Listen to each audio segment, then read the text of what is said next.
that night I woke up to him trying to assault me. He was trying to take off my clothes while I was sleeping. And so I woke up and I was kicking and screaming, and nobody came to help me. Mm-hmm. It's like, oh, you're such a good friend and partner. Yeah, Fuck you if you don't pay your tithing. Yeah. You're not entitled to these blessings. You're not entitled to help with food. How dare you ask for help with food if you're not paying your tithing? Mm-hmm. I've had 4 men who were prosecuted, who were convicted of rape for me before I was 16 years old. 4 men. Like, does God hate me? If there's a God, does he hate me? Because I think so. Like, what the fuck? Yeah. Buddy, this is the Jaden Jeffs Podcast. Today, I'm joined by Steph, who grew up in the LDS church, and I'll just tell you guys a little bit about her. Steph grew up in a religious environment where sexual abuse was repeatedly handled through spiritual authority, secrecy, repentance, or family pressure instead of clear protection. Her father and brother-in-law were members of the LDS church. That's right? Mm-hmm. Her sister Cindy later left home and entered a chaotic social world in West Virginia and became involved in a 2009 home invasion killing. Court records say Cindy and another man entered Terry Lewis's home looking for money, armed themselves with kitchen knives, and both inflicted fatal wounds. Steph has details where she alleges the man they killed was a child abuser. Cindy pleaded guilty, expecting the state to recommend parole eligibility after 15 years, but the judge rejected mercy and sentenced her to life without parole. Steph's thesis is that institutions like the LDS Church fail to stop abuse and can help create later devastation, like in your sister Cindy's case. Anyway, thanks for being here, Steph. If you want to introduce yourself to everybody and tell them anything you want them to know about you. Thanks for having me. I'm Stephanie. I'm remarried. I have 4 kids and 4 stepkids. I have a grandbaby and another grandbaby on the way. Love gardening and plants. I'm not currently working, but I did have a pretty fulfilling career for quite a while. I was a tech recruiter, and actually part of my work I recruited for the LDS Church for the priesthood portfolio and the missionary portfolio. It was interesting recruiting for the church as a non-member that had left. Yeah. Yeah. Okay. So. Well, thanks for being here. If you want to kind of just tell us, let's start with your parents. Okay. Yeah. Because you were kind of telling me the story before, and so I figured starting with your parents, kind of tell us how they met and who they were. Tell us who your father was. Sure. So my mom, she was put into foster care when she was 15, and she was placed with the Mormon family, and she was baptized at 16. And then they sent her to LDS Business College when she was 20, where she met my father. And my father's from Wyoming, and he's generational Mormon. Like his father was Mormon, his grandfather was Mormon. They came across on the plains, and they just settled in Wyoming. So they met in 1970, and they were married in late 1970, and then they started having children right away. My dad was in the Air Force. He was a chef for the Air Force. And then he also had several positions in the church that he held. He always had a calling. One of those was Boy Scouts and Cub Scouts. My father was arrested. Well, he was finally convicted in 1989 of severe abuse and sexual abuse. They ended up calling it indecent liberties with a child, but they detail what he confessed to, and it was really graphic and shocking. So my mom finally left my dad when he went to prison in 1989. And then after that, things were extremely rocky. So we moved to a little town called Aberdeen, Washington. It's just tiny. And where did you grow up? All over. I was born in California. And then we moved to Spokane when I was about 3, and then we moved to Aberdeen when I was 5, turning 6. And that's where my mom met my stepdad, Alan, and Cindy's father. Okay, so your dad was put in prison when In you were 1989, 4? when I was 4, I remember testifying against him.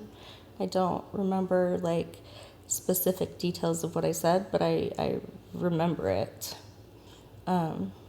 Yeah, so he went to prison at that point, and there was a lifetime restraining order against him.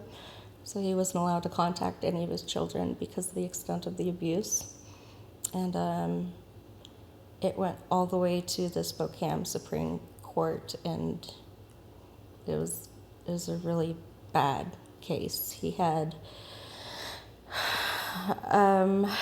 about 12 victims total. Okay. It wasn't just me and my siblings, from what I understand. So he was an opportunist, it seems like. And you feel like that kind of had to do with his Mormon roots or just who he was? Well, the thing is when my mom caught him the first time, they went to the bishop, and the bishop counseled him. And so the bishop knew what he was doing for several years before he was finally convicted. The bishop said he was repentant. My mom said he was repentant, so they just kept him in the house, and he kept doing what he was doing behind closed doors. Okay. Until it was my oldest sister that told someone that had him arrested. So it's always someone telling an outside person, it seems like. Yeah. How many siblings do you have? I'm the youngest of 7 from my dad, and then I have a younger half-sister, Cindy. Cindy has a different dad. Okay. So Cindy's dad is Alan. And Alan passed away, I think, in 1998. Okay. So he was an interesting guy. He was he rode motorcycles, and he had an eye patch, like a black eye patch, and he looked like a pirate. He had a lazy eye that he would cover up, and then he always wore this cap, and it was like one of those leather motorcycle caps. Yeah. It was interesting. Okay. He was an interesting guy. He was nicer than my father, but the abuse was still there. Like, my parents did things like they would strip the clothing off of children and then heat up spatulas on the stove and spank us with those bare When you skin. say your parents, do you mean My mom, your father? it started with my father, Okay. and my mother continued it. Got it. And then your stepdad was also that way. So my stepdad, yeah, he was definitely also that way. I was his favorite, so I didn't get the brunt of it. But their discipline was really abusive. It was really abusive, like hitting you with plates and breaking dishes on you. My mom used a frying pan to hit my brother, stuff like that, you know, it may sound funny in cartoons, but it's really not funny in real life. Right. You know? Yeah.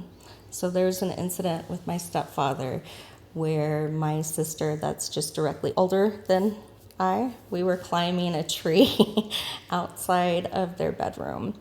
And we climbed up the tree and we're playing spies, because that's what my sister and I did. And we look in the window, and there's my stepdad dressed up in my mom's square dancing clothes, dancing in her bedroom. So he's basically dressed like a woman? He's dressed as a woman in my Okay. mother's square dancing skirt, and it's like a big petticoat. Like, it's one of those big, wide ones, and it's really frilly. And my sister and I tell my mom about it because it's shocking, you know? It's like 91, and Yeah. stuff doesn't happen. So we tell my mom, and they get in a huge fight, and they ended up, my stepdad ended up pushing my oldest brother through a plate glass window. And we lived across from the house that we lived in. It was across from the post office, so like literally directly across the street from it. So someone there called the police, and the police came, and then Alan was removed from the home, and there was a restraining order against him. And again, all the kids had to go in and testify what happened in that big giant fight. And so there was that court hearing. And then it was probably less than a month later, my older brother was dating this Hispanic girl. She was also dating someone else at the time who happened to be a marijuana dealer. And So she was dating two people, she kind was of? dating two people Okay. at once. Yeah. Okay. Yeah. Okay. So her boyfriend, her actual boyfriend, gets mad at my brother for sleeping with his girlfriend because, yeah. And he comes and he does a hit and run in front of our house and smashes his Pinto, like smashes it like an accordion. Like it is not ever running again. So the Mexican boyfriend comes and smashes. The Hispanic. We have to clarify that, huh? Oh, Hispanic. Yes, it was a Hispanic girl that he was dating, and she had a Hispanic boyfriend. Oh, I see. So your brother was dating someone who had A boyfriend. Okay, got that straight. Yeah. And the other boy was mad. Oh, okay, that makes more sense. The other boy was mad, and he also happened to be a marijuana dealer. Oh, okay. So it was like early in the morning, like 6 a.m. We hear this big old smash outside the house, right? And something just like smashing, kind of exploding, and it was my brother's car. Well, my mother took it as the Mexican mafia was after us and they were coming to get us. So she packed us all up in the middle of the night and stuck everything in a moving van, and then she decided we had to get away because she also thought that Cindy was cursed by Alan, her dad. So Alan wasn't with the family anymore after that. So once he had this big fight with you guys, he is literally separated. Did he go to prison or something? He went to jail for it. Okay. Yeah, he went to jail for it because it was a pretty bad incident. Yeah, so that was your stepmom. And My stepdad. Your stepdad, Yeah, sorry. Sorry. And he has this daughter, Cindy, with your mom. And your mom feels like Cindy's cursed. So my mom thought Cindy was cursed because Alan put a curse on her, according to her. So we also found out that he was into witchcraft. Like he did some interesting stuff. I later found out he identified as a Satanist. So that's interesting. You know, you hardly ever meet a Mormon Satanist, but apparently they exist. Yeah. So she thought that Alan had put a curse on Cindy. So she's like, we got to move as far away as we can. So we moved from Washington State to Pennsylvania. Right. And it takes us months and months and months and months to get there. So we leave Aberdeen, right? And we've got this big old like yellow moving van. I'm pretty sure it was a Penske moving van. And we go under this underpass, and it doesn't quite make it because the height. So it rolls the top off of the moving van. And so we have to basically stop, put everything in storage. And my mom's idea was to have us stay in a tent in Tent City in Portland. And I don't know if anyone's ever seen Tent City in Portland, but it's not an area for kids. And Is it just like a homeless area? it's a homeless camp. So Okay. they have like makeshift shelters that they've built that are like half tents and half shed. Like these people are moved in. Okay. Okay. Yeah. Like some of them have fences up around their little enclosures.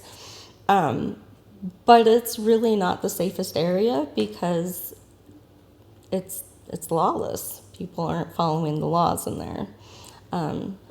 So this lady, Bonnie, and her husband, Les, I guess they took food over there to Tent City, and she took pity on us, and she got us into a shelter for a couple weeks, and we were at the shelter for the max amount of time. And then we stayed at Bonnie and Les's house for a couple months until he fixed our vehicle so we could move on. And then we finally get to Pennsylvania, right? After months and months and months of stopping and living in tents for a little while, homeless shelters here and there. It takes us like 7 months to get from Washington to Pennsylvania. So we finally get there, and it's like right before my 8th birthday, because I remember I got baptized there. So you're still a faithful member of the church. Mm-hmm.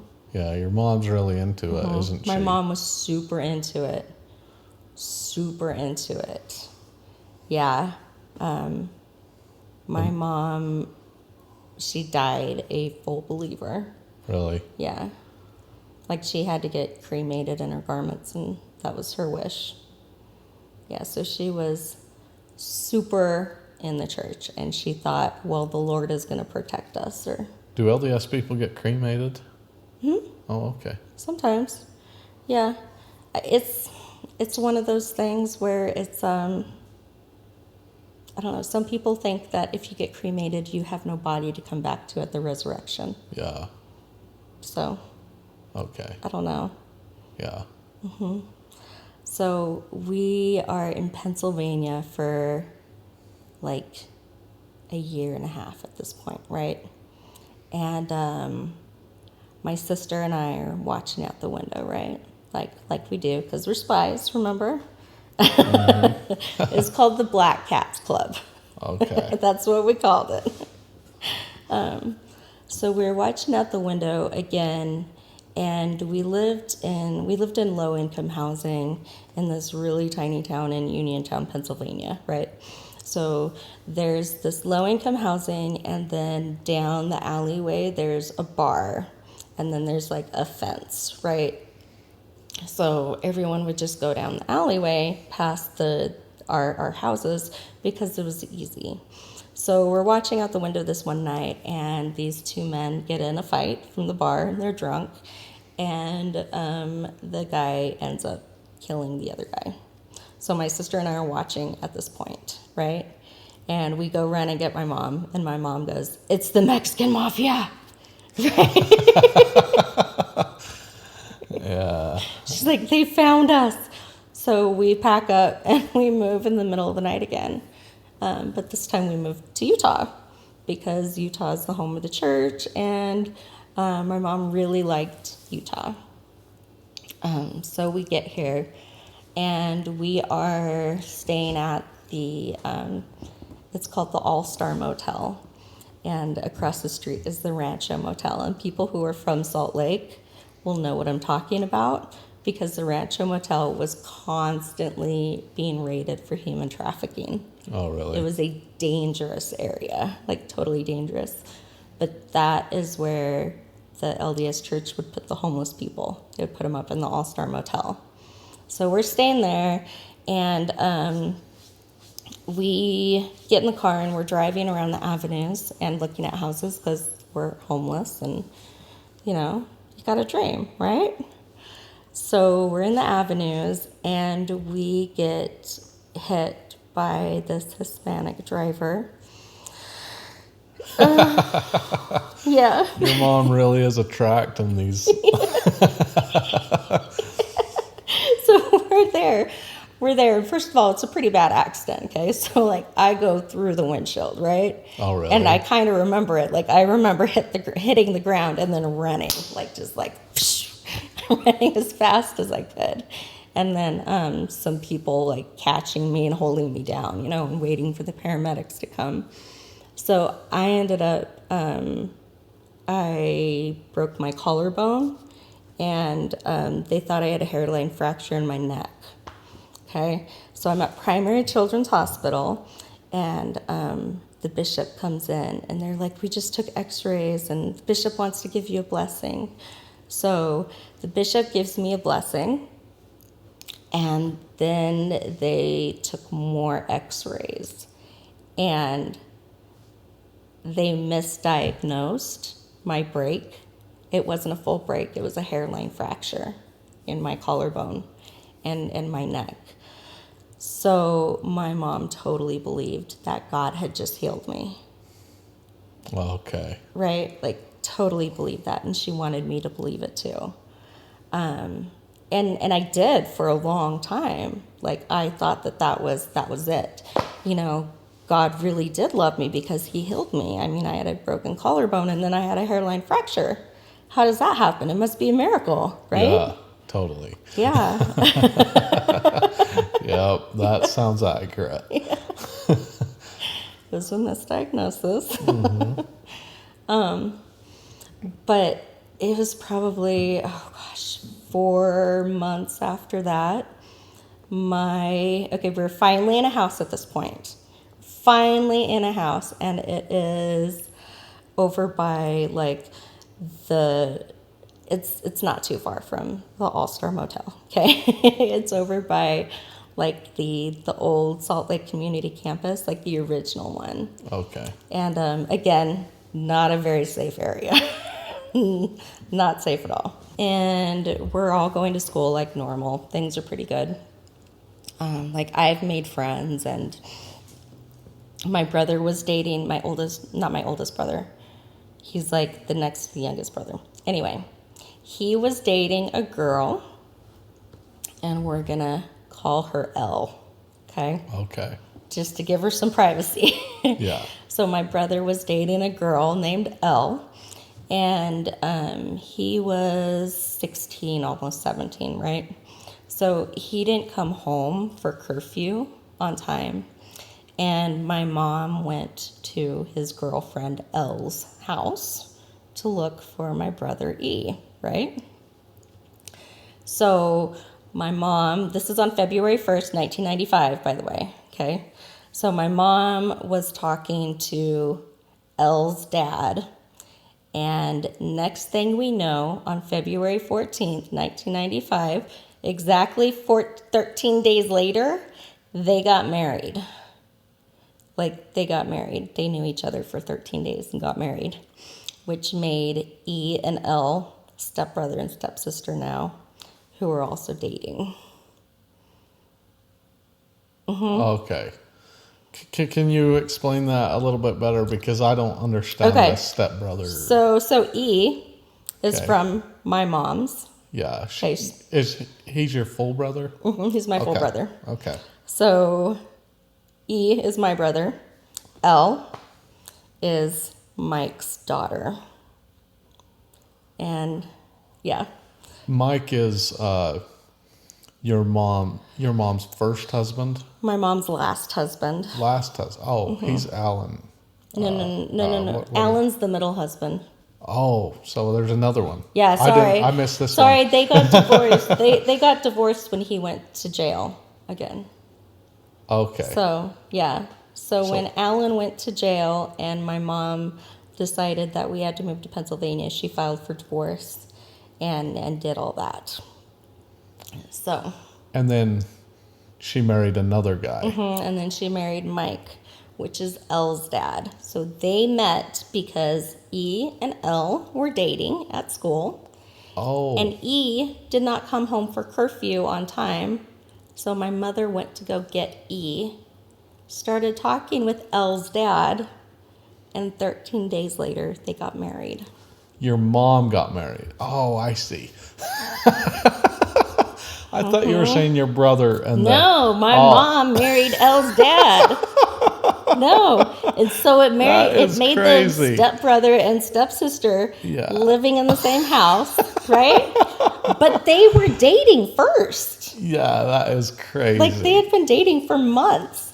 And she just decided she was going to marry him.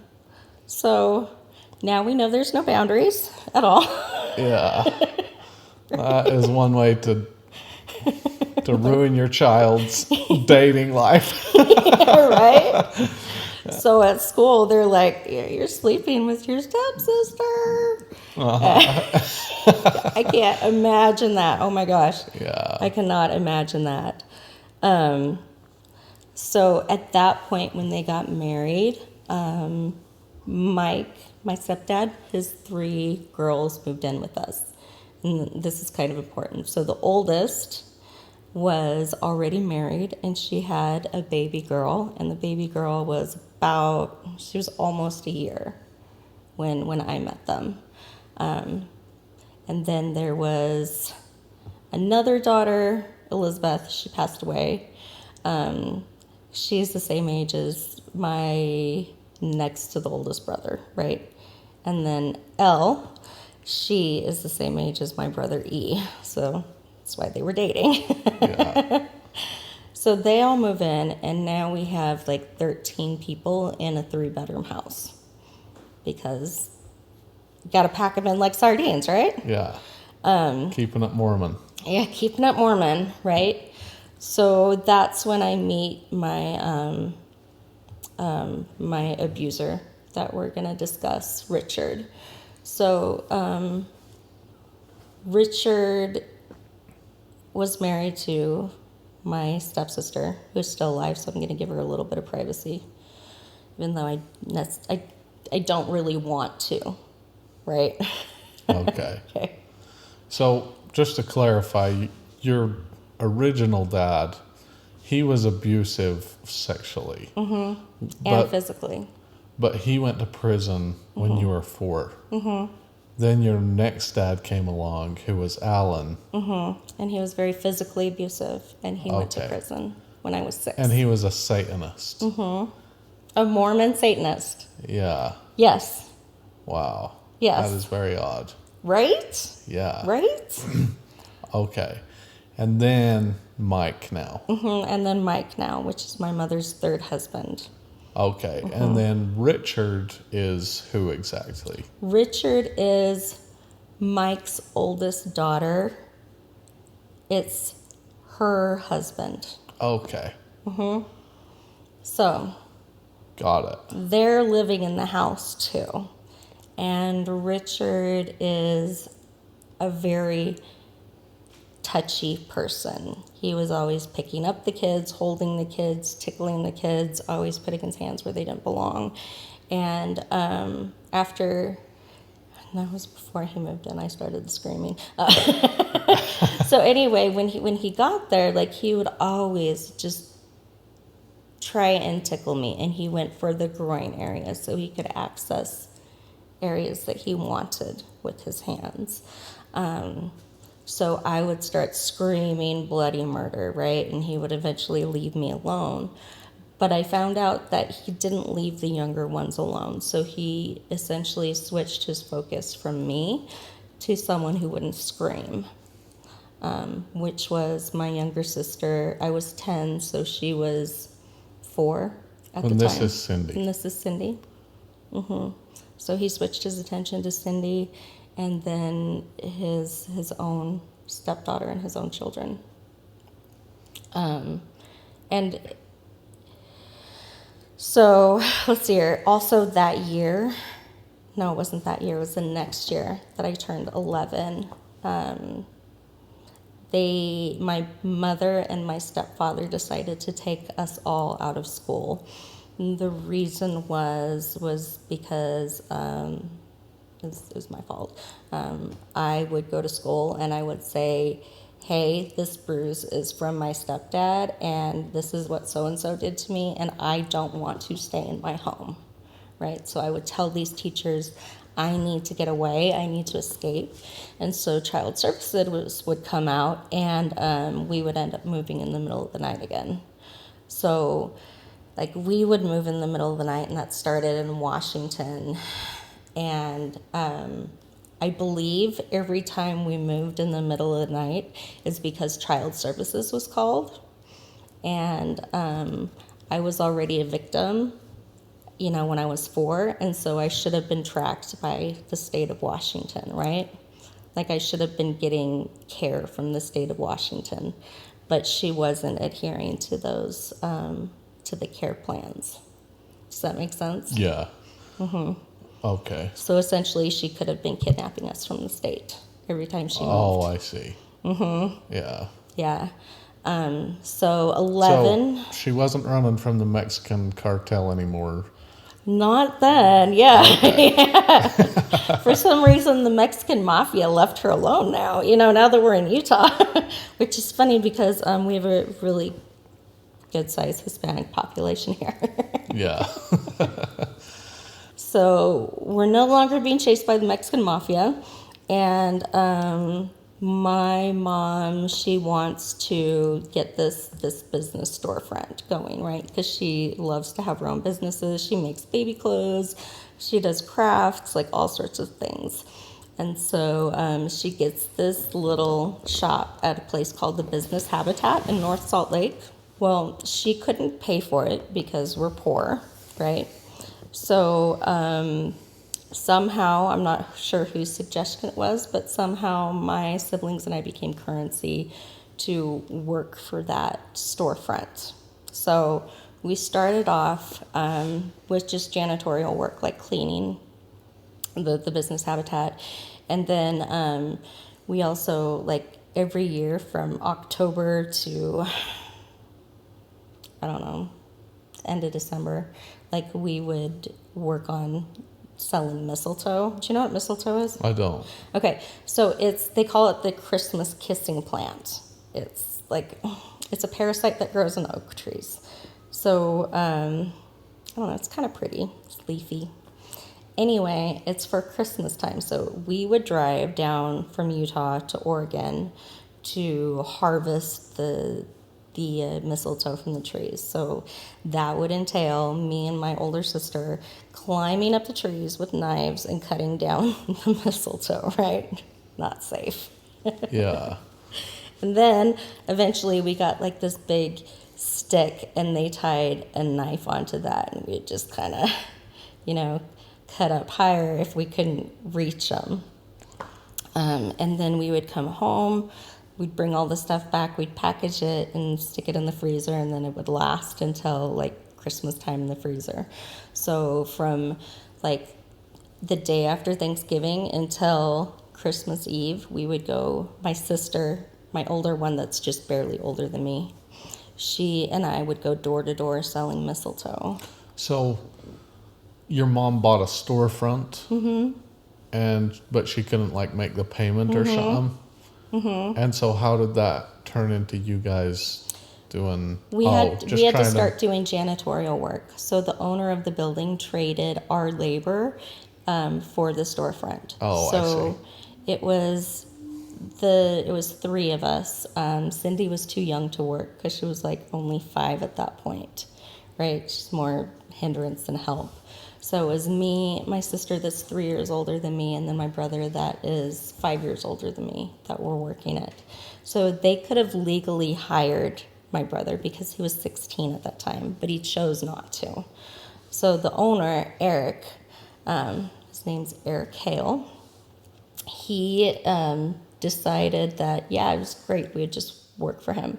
So we got kicked out of the house that we were living in, and then we were homeless, and we were kind of staying in the parking lot. Well, Eric Hale decided it was a really good idea to offer to let me, my sister, and my brother work for him in exchange for a house that's right in front of the business habitat. It's like a 1,000 square foot, 3-bedroom, 1-bath, little tiny house in front of this business park. So then, we weren't in school anymore, so we just worked all day. And it wasn't like we just kept cleaning. Like, the tasks got a lot harder. So then we started pouring asphalt. We started having to replace ballast. Then they had us running to electrical wire. And then they had us on the roof, fixing tar leaks with hot tar, no safety belts to keep us on. There was nothing. So how old were you guys? I was 12 at this point. And what was your mom doing? My mom was sewing. Okay. She was making baby clothes for her shop. Oh, I see. So, yeah. And she was doing stuff for the business. And if you ask my sister about it to this day, she says she'll tell you that we worked for a roof over our head and that she has no problem with it. I have a lot of problems with it, right? I should have been in school. We weren't the only kids there. There was another family that lived there, and they lived like right behind the house that we lived in. They lived in a bus that was like pushed up against the fence, and they had 2 girls that lived in that bus with them. And the younger one's name was Shodi. I still remember her. But they ran the inside the little cafe. So, like, they were homeschooled too. When really it wasn't homeschooled. You know, like we didn't have any books, we didn't have any lessons. We were running ballasts, like, Yeah. you know? Yeah.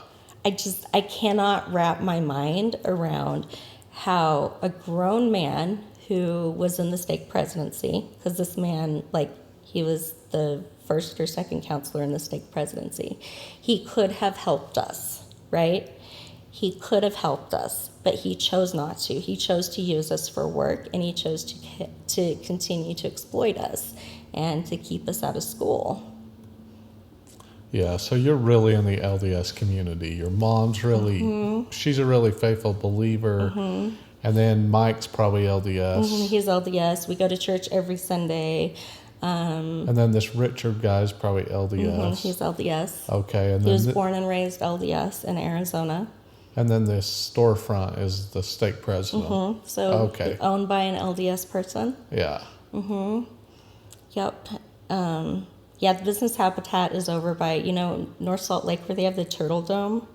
It's shaped like a turtle. I don't know Salt Lake very good, Okay. but It's almost a bountiful area. And there's like the turtle dome, and then you'll see like Martin doors over there in the business habitat. So it's something I still see driving by. okay. And so it's something that I cannot stop thinking about, because I see this building and I'm like, you motherfucker, you could have helped us, but you chose to use a 12-year-old girl, right? Yeah. Like, I don't understand that. So we ended up leaving the business habitat.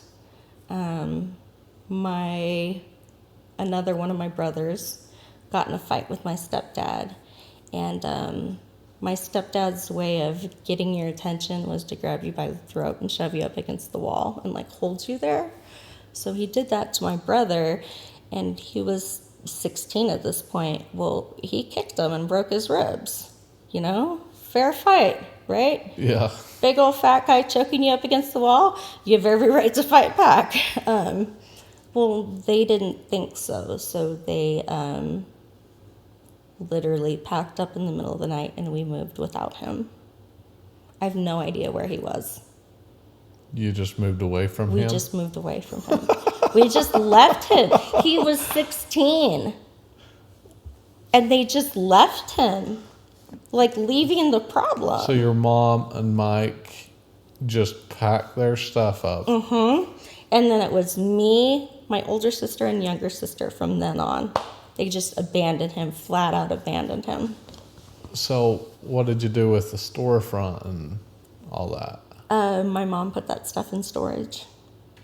She put her stuff in storage, got rid of the storefront. And then at that point, we moved to Oregon, and we lived in a tent for a while.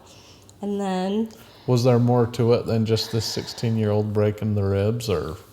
Yeah, there's a little more to it that I don't really want to discuss. Yeah, okay. But that's the gist of it. Okay.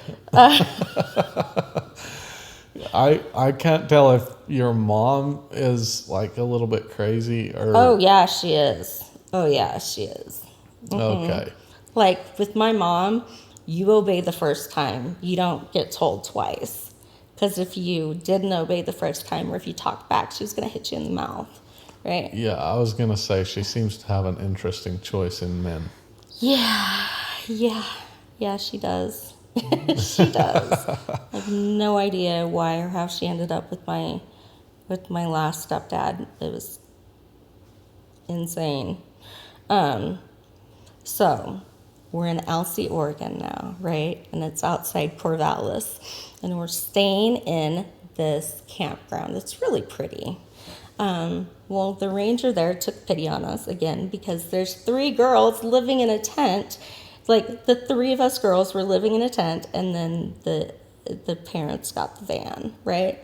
I didn't want to stay in the van anyway because I didn't want to be that close to my stepdad because I didn't like him, and he stunk.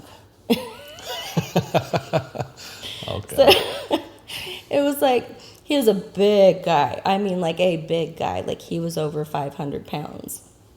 So the van, it smelled like farts and unwashed ass. And I'm like, I'll sleep in the tent. I'm good. Yeah. Okay. So we meet a forest ranger, and he takes pity on us again. And there's this ranger station in Alsea, Oregon, it's a retired ranger station. So they have a bunch of houses that are empty there that still have power, running water, and they're just not being used. So he's like, why don't you guys come live in one of these houses, and I'll find a job that you can do to trade the work. That sounds great, right? Okay. Well, there was inventory that needed to be done.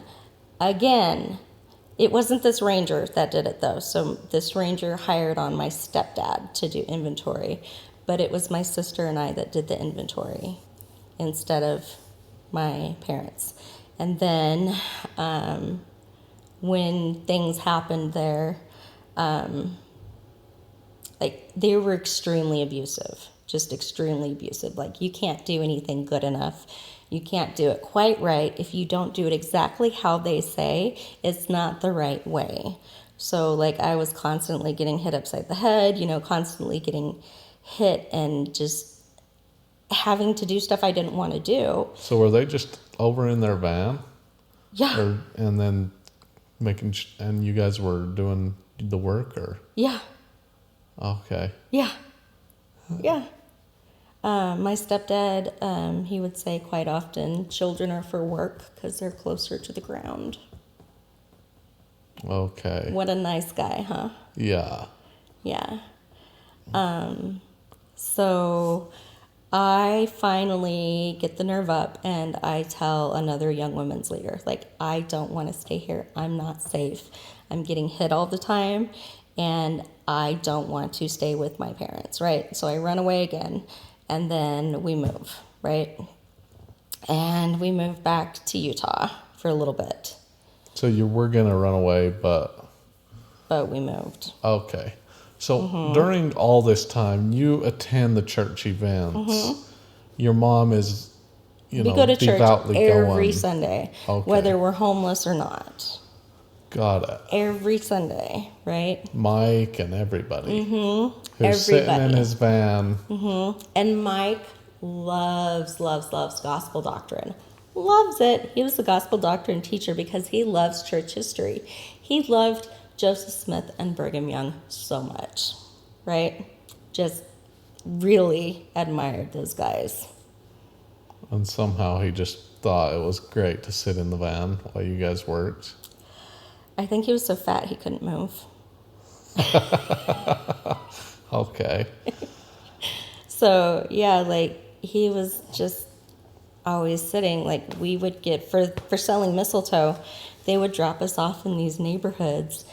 And they would pick the nicer neighborhoods, like the ones around the temple, and drop me and my sister off with, like, a whole bunch of the mistletoe and bags of candy. And we had to sell $500 a day, or we couldn't quit. Like, we couldn't stop for that day. So there was a lot of times where we would start at exactly 5 p.m. and we were going door to door until 11 o'clock when people would start calling the police on us at night because it's 11 o'clock. You have children going around door to door selling stuff. And it put us in a lot of really bad situations, like really bad situations. Like, we got flashed multiple times. There was one guy who came to the door in a towel, and he was like trying to convince me to go inside with him. And I'm like, no, I'm good. Another guy came, and he was in a robe, and he literally flashed us. And I had no idea that was illegal and that I could call the police. I just thought I just had to put up with this shit, right? So That's pretty good money, $500 a day. yeah, it's really good money. Think about it. Like, we were selling these little bags. In that day. Yeah. Well, they were $5 a piece. So we only had to sell 100 of them. So, and you can't buy mistletoe from stores. You can't because it's poisonous. They sell fake stuff, but not the real stuff. So it was the only place you could get real mistletoe. And so people bought it from us. But yeah, it's a lot of money, especially back then, because this was late 90s, and then I stopped in 2000. So, Okay, so you moved back to Utah. So we moved back to Utah. Let's pick up here. Okay. So by this time, I'm 15, by the time we moved back to Utah, right? And Cindy. And Cindy is 9. She's 6 years younger. So Cindy has never been to school. She has never had a sleepover. She's never been to a friend's house. She's never been on a field trip. Like, she doesn't have all these experiences that, like, I guess I got to have up to that point.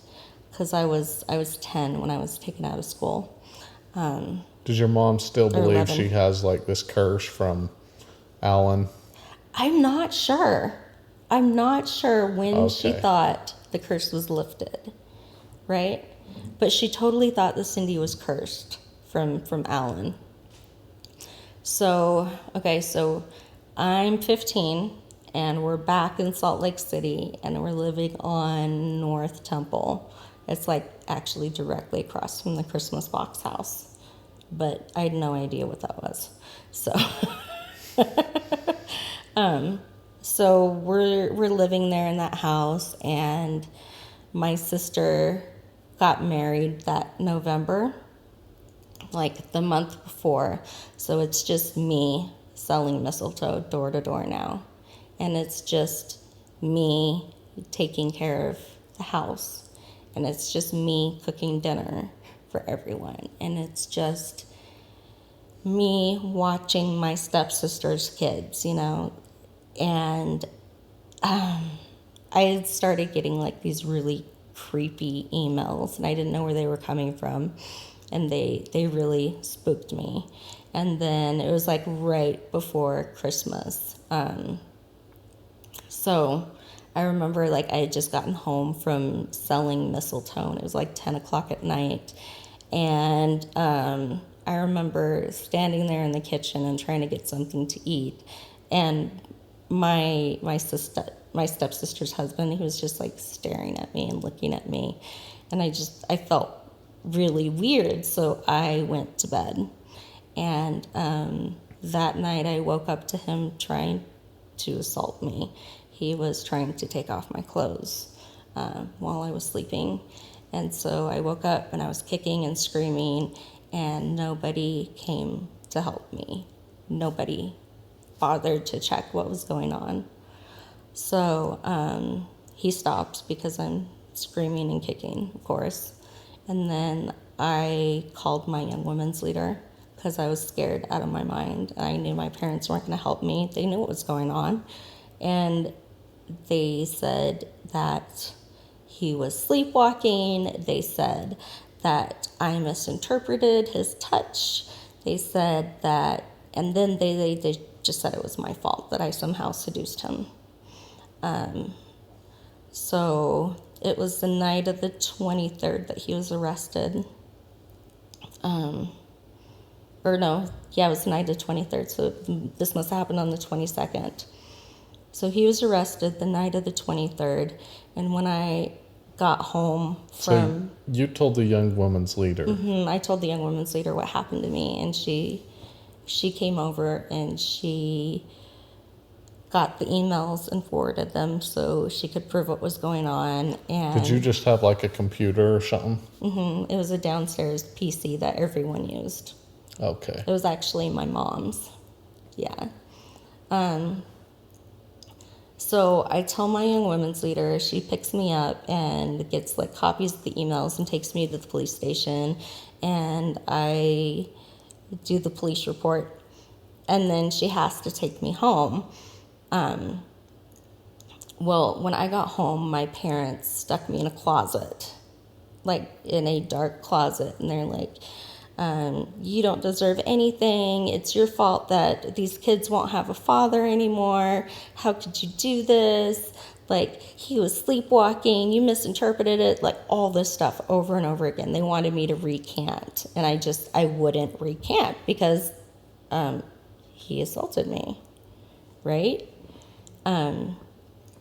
So my parents go to the bishop, and the bishop ends up going to see him in jail, and he took him a Book of Mormon, and the bishop thought that he was so repentant, and he bailed him out. And when he bailed him out, he put him up in a motel and gave him money for food, and like just really took care of him, really took care of the predator. And then So it was just the local bishop. the bishop of the Harmony Park Ward. Yeah. Okay. I'm not going to give the bishop's name right now. Okay. Yeah, I was just wondering Yeah. because you guys move so much. So Yeah, so this was the bishop of the Harmony Park Ward. And so, yeah, he bailed Richard out of jail and said he was repentant. And then they helped him move. He skipped town while he was on bail, and he moved to Mesa, Arizona. And he was there off and on. He wasn't caught until 11 years later. And then by that time, he had another 9 victims, and he was convicted of 40 charges. So 40 felony charges, including kidnap, child rape, assault, and yeah. It's like the yeah, and worst he's of the still in worst. prison, right? He's still in prison. He's spending life in prison without possibility of parole. Yeah. And he's in the Mesa, Arizona prison, if anyone, is wondering. Yeah, and you can look up the court case because his name is Richard Daniel Forster. Okay, yeah. You can look up the court case because you sent me the court case I documents. sent you the court case, yeah. So we're going to rewind a little bit. Okay. So he's arrested on the 23rd, and I'm stuck in a closet, right? The 25th comes, Christmas comes, and I'm let out, and they're telling me, you don't deserve anything. Like, you don't deserve a Christmas because you ruined everyone else's Christmas, and their dad's in jail because of you, and blah, blah, blah, blah, and you're evil, and all this stuff. So my mom's like, well, we're going to give you a gift anyway. So I open the gift, and it is a floor-length FLDS dress. I kid you not. It was an FLDS dress. Like, down to the stitching. She probably got it at DI and was like, oh, yeah, this is good. Yeah. So what was your parents' mindset about the church? Yeah, I'm just curious because I'm trying to understand how much all this abuse has to do with the church versus just kind of how your parents were. Yeah. Yeah. So we would start our day out with family prayer and scripture study. And then that's how we started off every day. They loved spare the rod, spoil the child. They loved that scripture. And they said that basically they were teaching us to grow up godly in the faith. So like they went to the temple all the time. I was even doing temple like baptisms for the dead. Do you guys do baptisms for the dead? Yeah. Okay. So when we do baptisms for the dead, they start letting you do that at like 12 years old. So I was doing that ever since I was like 12. So you go in there, you get in the white jumpsuit with all the white underwear, and then you go into the big fountain or the big tub that's like surrounded by 12 oxen, and they dunk you. Yeah. Yeah. Okay. But you strongly feel about these bishops and the president of the stake that was making you work. That's kind of where you feel the church had a lot more to do with it. Yeah, the church could have helped us out. They Yeah. could have, but they chose not to. So, yeah, and almost every place I went to, I ran away probably about a dozen times from the time I was 8 until I was 15. So every couple months I was running away because I wanted out. So anytime I thought where there was a chance I could get away, I was taking that chance. You just kind of wanted to get away from your parents? Okay. Yeah, I didn't even think about leaving the church until I was a lot older. So, I mean, I thought I was going to be given to this nice Mormon family and everything was going to be, happily ever after. Right? Yeah. Doesn't work that way. So we're going to rewind back to when my brother-in-law assaulted me.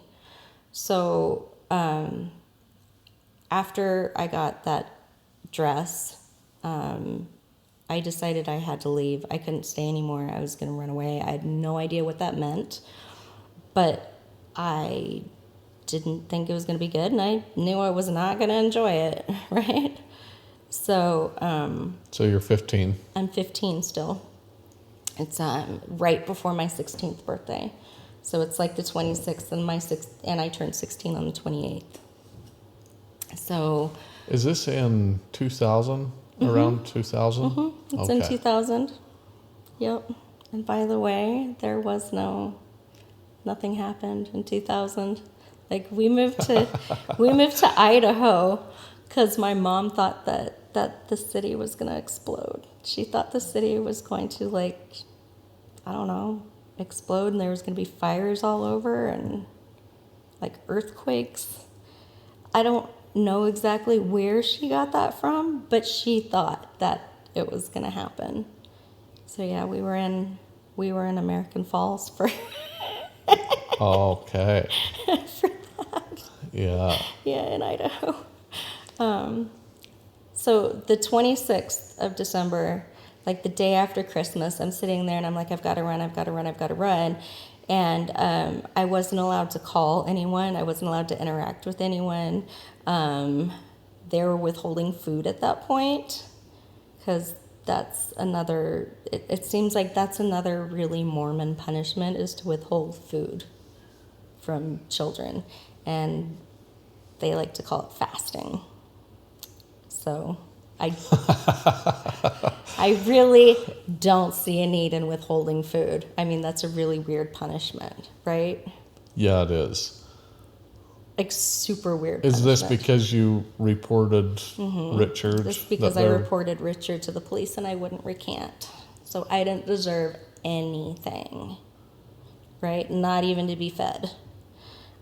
So that night when everyone fell asleep, the night of the 26th, that's when I ran. So I ran from my house, that's like right across from the Christmas box house, to St. Mark's Hospital, which is about 3 miles away. And I just remember like looking behind me, trying to make sure no one was following me, because oftentimes I would leave out the window and I would be followed by a family member, and that's how they would get me back. So I'm like running, trying to make sure I'm not being followed, like going zigzags, like going different alleyways and trying to make sure no one can track me in my 15-year-old mind, and just trying to get to that hospital. And I remember telling them what was going on, and I remember telling them that if they sent me home, I was going to kill myself, and I would continue trying until I was successful. And that and the report that my young women's leader helped me make is what is why my parents' parental rights were terminated. So I ran away on the 26th, and then by the 29th, there was a court case where I had to testify against my mom and my stepdad, and their parental rights were dissolved at that point. So that was like the day after my 16th birthday. And then I was in, there's like these group homes right behind the Christmas box house. So I stayed there for about a month, and I went to school and did a couple other things, and then they stuck me in a kinship placement with my brother, E. The same one that got Mike going anyway. So what is a kinship? A kinship placement is when the state says they need a place to put you and they would rather put you with family than a stranger. So it's, the state of Utah thought it was a great idea. E was 21 at the time, and he was married, and his wife was also 21. I'm going to give Sarah's name because she deserves it. You'll know why. Who's Sarah? Sarah's my sister-in-law. It's E's wife. Oh, okay. Mm-hmm. The one that also got Mike and your mom put together. No. E didn't marry L. They split up. So stepbrother and stepsister didn't get married, thankfully. Okay. Thankfully. They split up. Yeah. So So Sarah's a new girl. Sarah's a new girl. Okay. Mm-hmm. Not related. Okay. Totally separate. Totally separate. Got it. So I move in with E and Sarah, and I'm 16, right? Just barely 16.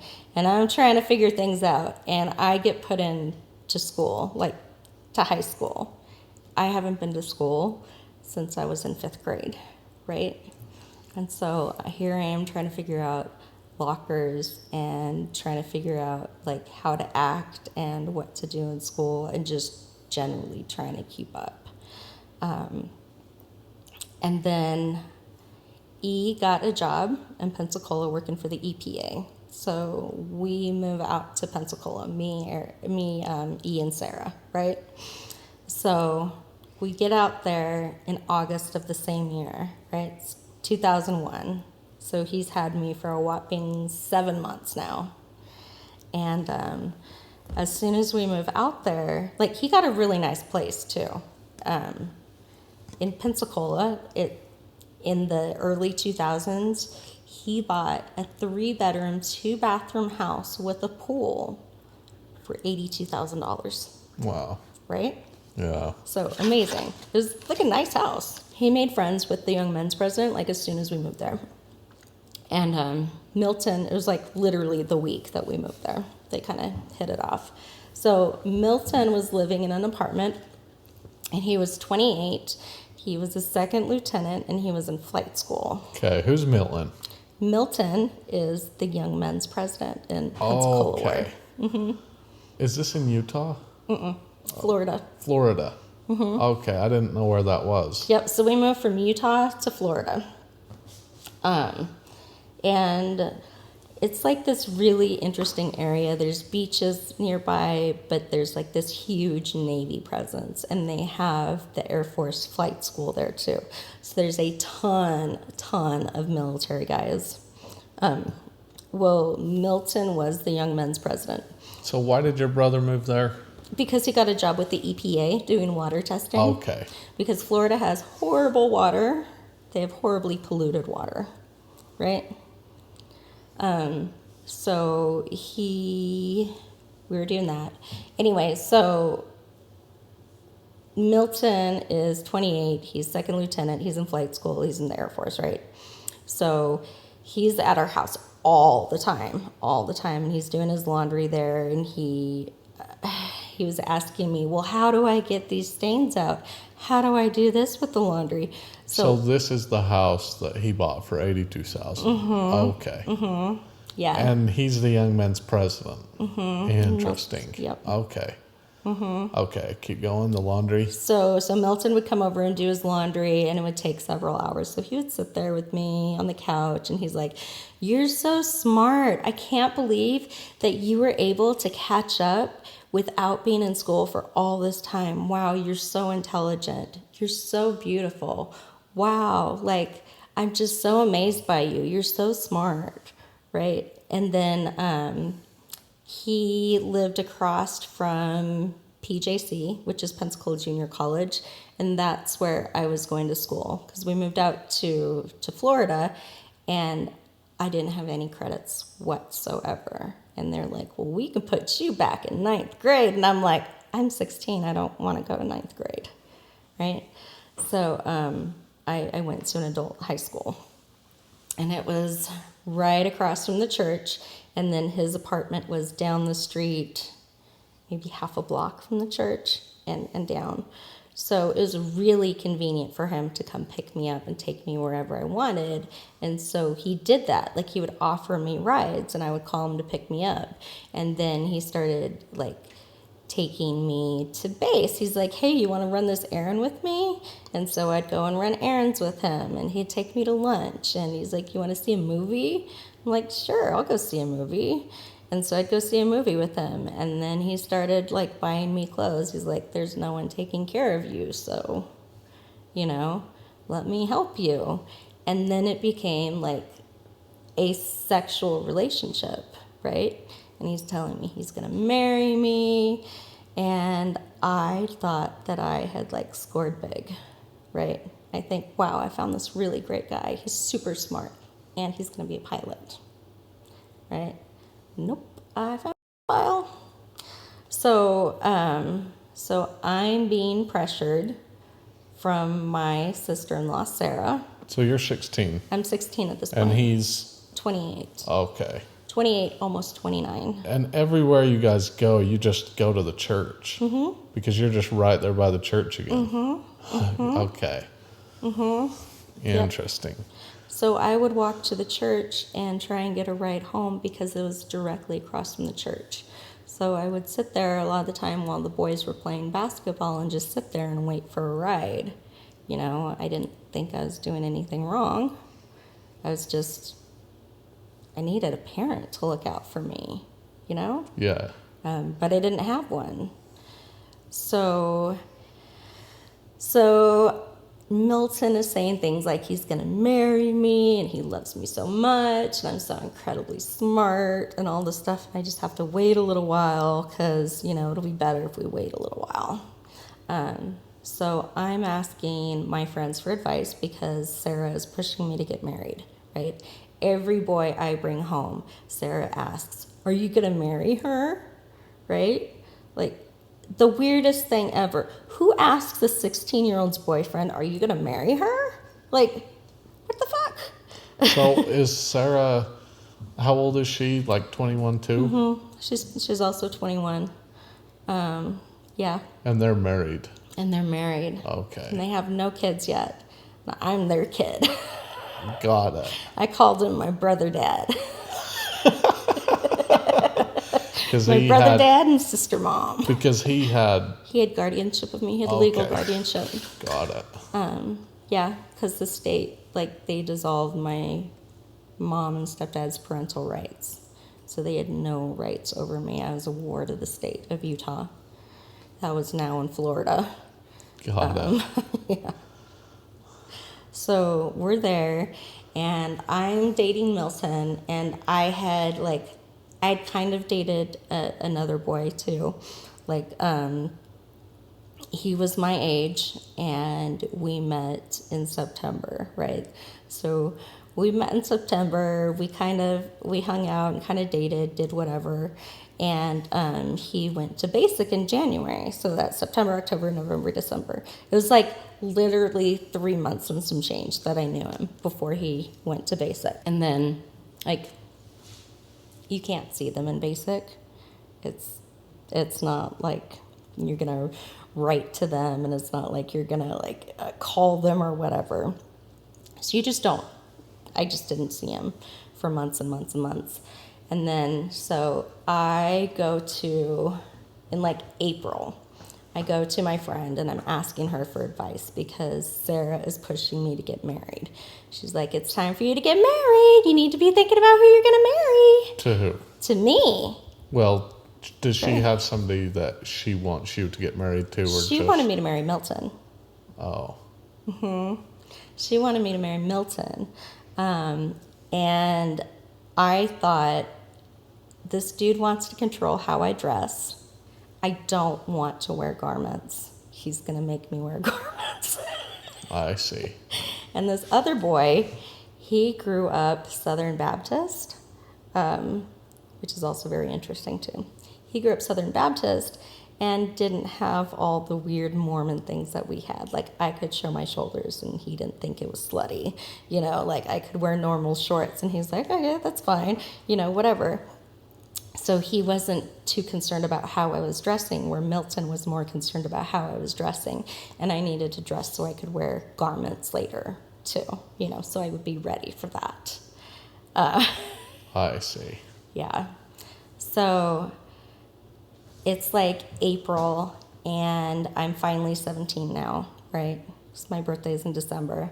And it's April, and so this one boy is off to basic training in AIT, and then I'm somewhat dating Milton, and he's like, I'm gonna marry you. And I'm like, what the fuck am I doing? I've got this guy who wants to marry me. I've got this kid who I like better and is way more fun to hang out with, and I would rather spend time with than him. I went to a friend, and she went to the bishop, and she told the bishop because I'm sure it was alarming to her that I was dating a 28-year-old. So the bishop called me in, and he didn't let me explain anything. He didn't ask me any questions about the relationship. He called me a whore and said I would never see the inside of the temple, and that he didn't want me around the other young women. And so I was removed from Young Women's, and I was disfellowshipped at that point. So is this down in Florida? Mm-hmm, in Pensacola, Florida. Right. He does not call the police. So he's telling you this because you were dating... Because I was dating Milton. Because I was dating Milton. And he said that I seduced Milton, is what he said. So it was my fault. That entire relationship was my fault. So I was 17 at this point, and he was 29. And that is illegal in any state that you go to, okay? Like, most states allow for a 4-year age gap. This was 12. But it started at 16. And it started at 16, yeah, which makes it even worse. Yeah, so I thought it was all my fault. And So this bishop, he heard about this situation. And he just called you in. And just told you, like, you're disfellowshipped. Well, I had to go in a meeting. So I had to, like, try and explain myself to 3 old men sitting across from me. And that, as a 17-year-old girl, is so humiliating. I just wanted to die. I just absolutely wanted to die. And, like, it wasn't my first bad run-in with a bishop. Like, before we left Utah, I was in the Riviera Ward, and I was trying to renew my temple recommend to go do baptisms for the dead. And the bishop had called me in his, I went in for the worthiness interview, and he was asking about chastity, and I told him that I had been assaulted by my brother-in-law. And he literally asked if I climaxed. And I didn't know what that word meant, so I asked what it meant.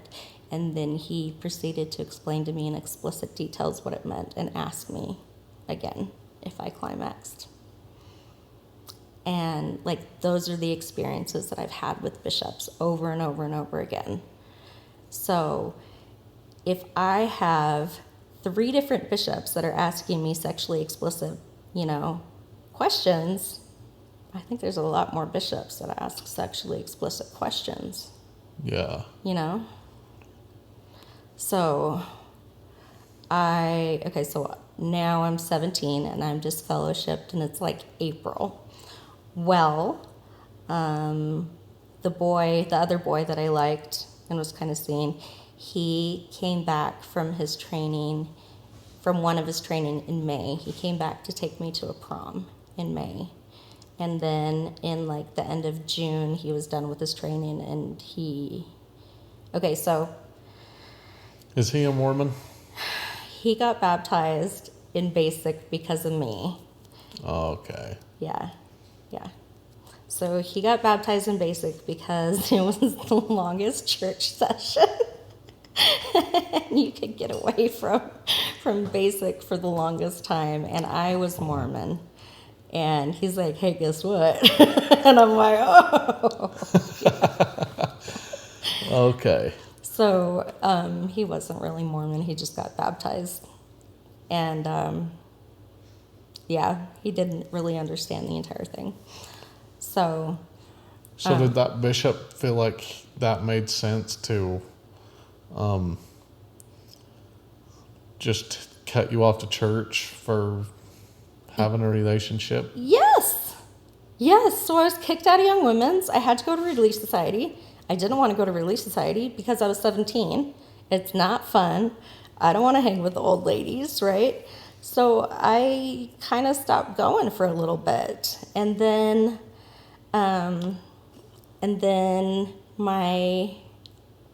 the boy I was seeing, he comes home in May, takes me to prom, and then his training is done in like the end of June. So he comes home the end of June, and we're like kind of dating again. And he's almost 19 at this point, and my brother's like, well, if you're going to be having sex, you have to be married.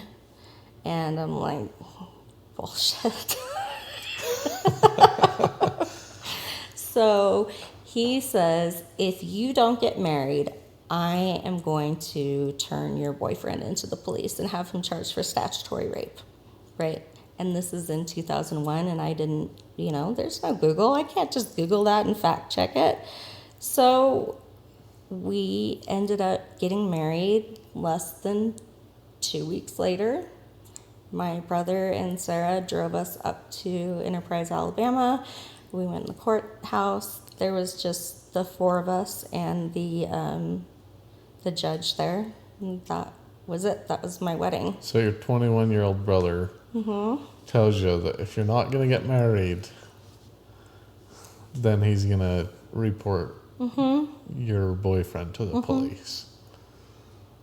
Because the boy is 21? He's over 18. He's just 18. He was he's almost 18. 19. Okay. Yeah. So the boy my age. Yeah. He's like, yeah, I'm going to turn him for statutory rape. Why not Milton? Yeah. Like, why? Sarah wanted me to marry him so bad, And, oh, man. Yeah, Sarah comes up in the story later on. That's why she gets a name. I don't know. It's just crazy to me that the bishop cut you off the church. Right? That the bishop that's crazy. actually disfellowshipped me. I'd like to talk to that motherfucker. He's still here. Well, no, he died. That was Bishop Gardner. Yeah. But I don't understand. Florida had a duty to report. He had a duty to report this, and he did not. Well, he cut you off the church. That's insane. Yeah. Right? So here we're in July, and I'm being forced to get married, and then I start going back to church after I get married because I could take the sacrament again. Like, how fucked up is that? 17-year-old can't take the sacrament, right, until she gets married? So you're going to marry the child off? Like, it wasn't anyone thinking, maybe this kid needs school. Maybe this kid needs some serious therapy, because I needed some serious therapy. Like, what does this kid need? No, they said, let's marry off this child. So I got married, and then 11 days later, so we got married 3 days later, he shipped off to Hawaii, and 11 days after that, I followed him to Hawaii. So that's how that turned out. That's how your first wedding went down. That's how my first wedding went down. And then I got pregnant a month after. So I was 17 and now pregnant, and I knew within 3 months I'd made a huge mistake. And I'm like, I don't want to do this anymore. But the thing is, when you're 17 and you're pregnant, you can't do anything. You can't go to a shelter. They can't accept you because you're underage. You can't file for divorce. You have no rights. I couldn't go out after 10 p.m. on base without my husband because I was a child. Oh, I see. Mm-hmm. Wow. Yep. So even though I was married, I was still a child in the eyes of the military. And my husband is already at training because he was going to Ranger School and AIT and Special Forces, and so that meant a ton of training. So I find out that I'm pregnant September 15th. And here I am, 17 and pregnant in Hawaii, and my husband is in Georgia on training, right? So what do? I turn to the church because that's the only thing I know, and it was what I thought was safe.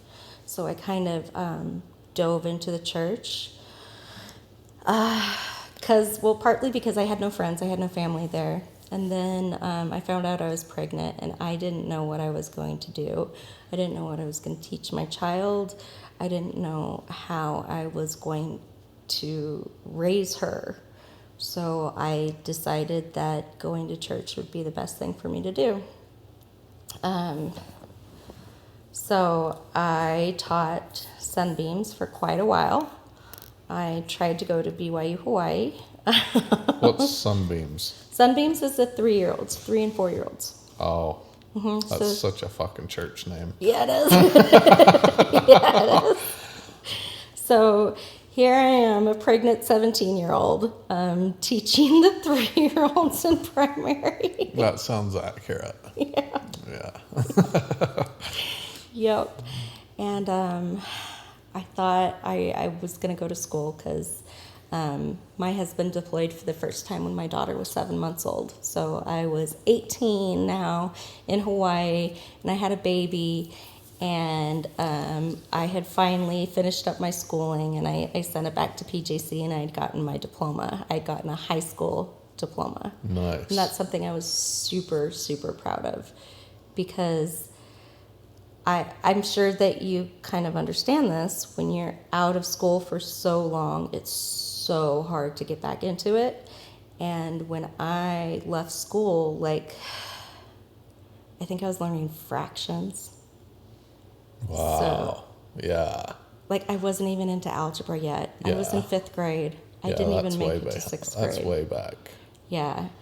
So I was really, really proud of earning that high school diploma, even if it was an adult high school diploma. That's something that I still to this day value very much because I worked my ass off to get it. Good. Congrats. Thank you. So I thought, I need to go to college now. Well, you being 18 was a trip because you kind of have a long path to 18. Right? Yeah. Right? I'm honestly surprised that I made it to 18 because I started having suicidal ideation when I was about 8 after I got baptized. And when I started really internalizing those teachings, the purity culture teachings. So I knew that in the church, your virtue as a woman is your value, right? And I knew, because I testified against my father, that I didn't have that, right? I didn't have that to say, someone took that away from me before I could even contemplate it. So it's something that I struggled with for a really, really long time. And so when I got pregnant with my daughter, it kind of flipped a switch for me, because I wasn't living for me anymore. I was living for her. and I wouldn't hurt a baby, you know? I couldn't hurt a baby, so I couldn't terminate the pregnancy, and I had to keep her, and she's my little buddy. She went everywhere with me, like, you know, a teenager would. I was hanging out with friends, I'd take her with me, you know. She was just my little everything. So I was gonna go to college when I was 18, and I thought BYU Hawaii would be amazing because they could give me a discount. I was now like a resident of Hawaii, so I could get maybe I could get a church scholarship. So I went to my bishop, and I was asking him, and the bishop told me, "You're not BYU material." Damn. And I think it's because I had those notes in my record from being disfellowshipped. Oh, really? Because this was a year later. He's like, "You're not BYU material." So they don't like judge off some. They'd kind of judge off your church status for going to BYU. Huh. Yeah. Okay. So your bishop has to write a letter of recommendation, and he wouldn't write it for me. Fuck him. Thanks, Bishop Makaiwi, because it's not on my resume. BYU. Yeah, BYU. Yeah. So I was in Hawaii, and things were going great. My husband was deployed. I had my little girl. I was just living my life. I had met some amazing women in Hawaii. Like, I met this girl who lived across the street from me, and we're still really good friends. The first girl I met, she was 19 when I met her, but she was also a teen mom.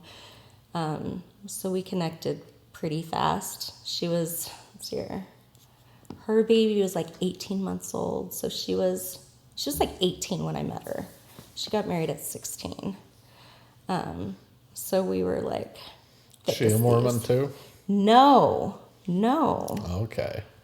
Interesting enough, it was Pentecostal. Her parents were Pentecostal, and they married her off at 16. How old was her husband? The same age. 16. Okay. She ended up getting pregnant, and they're like, "Well, you got to get married now." Oh, wow. Okay.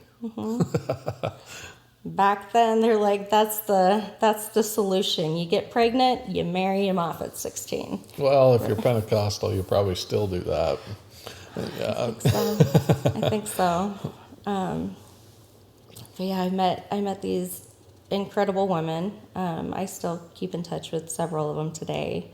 My best friend, I met her. She lived across the street too. And, you know, I was the 18-year-old with the baby, with the 1.5-year-old baby, and she's like, "You're so young on your own." You know? Yeah. But yeah, she actually lives in Lehigh, so I'm gonna go see her after this. Yeah, oh, really? Yeah. Yeah, you meet somebody, you're 18, you have this like 1.5-year-old baby, and they're 27. They're like, "Oh, we might have a kid." Yeah. You're like, "What the fuck's your problem?" Yeah. Yeah. So Hawaii was amazing for me. I think Hawaii and my baby is what made me really reevaluate my will to live.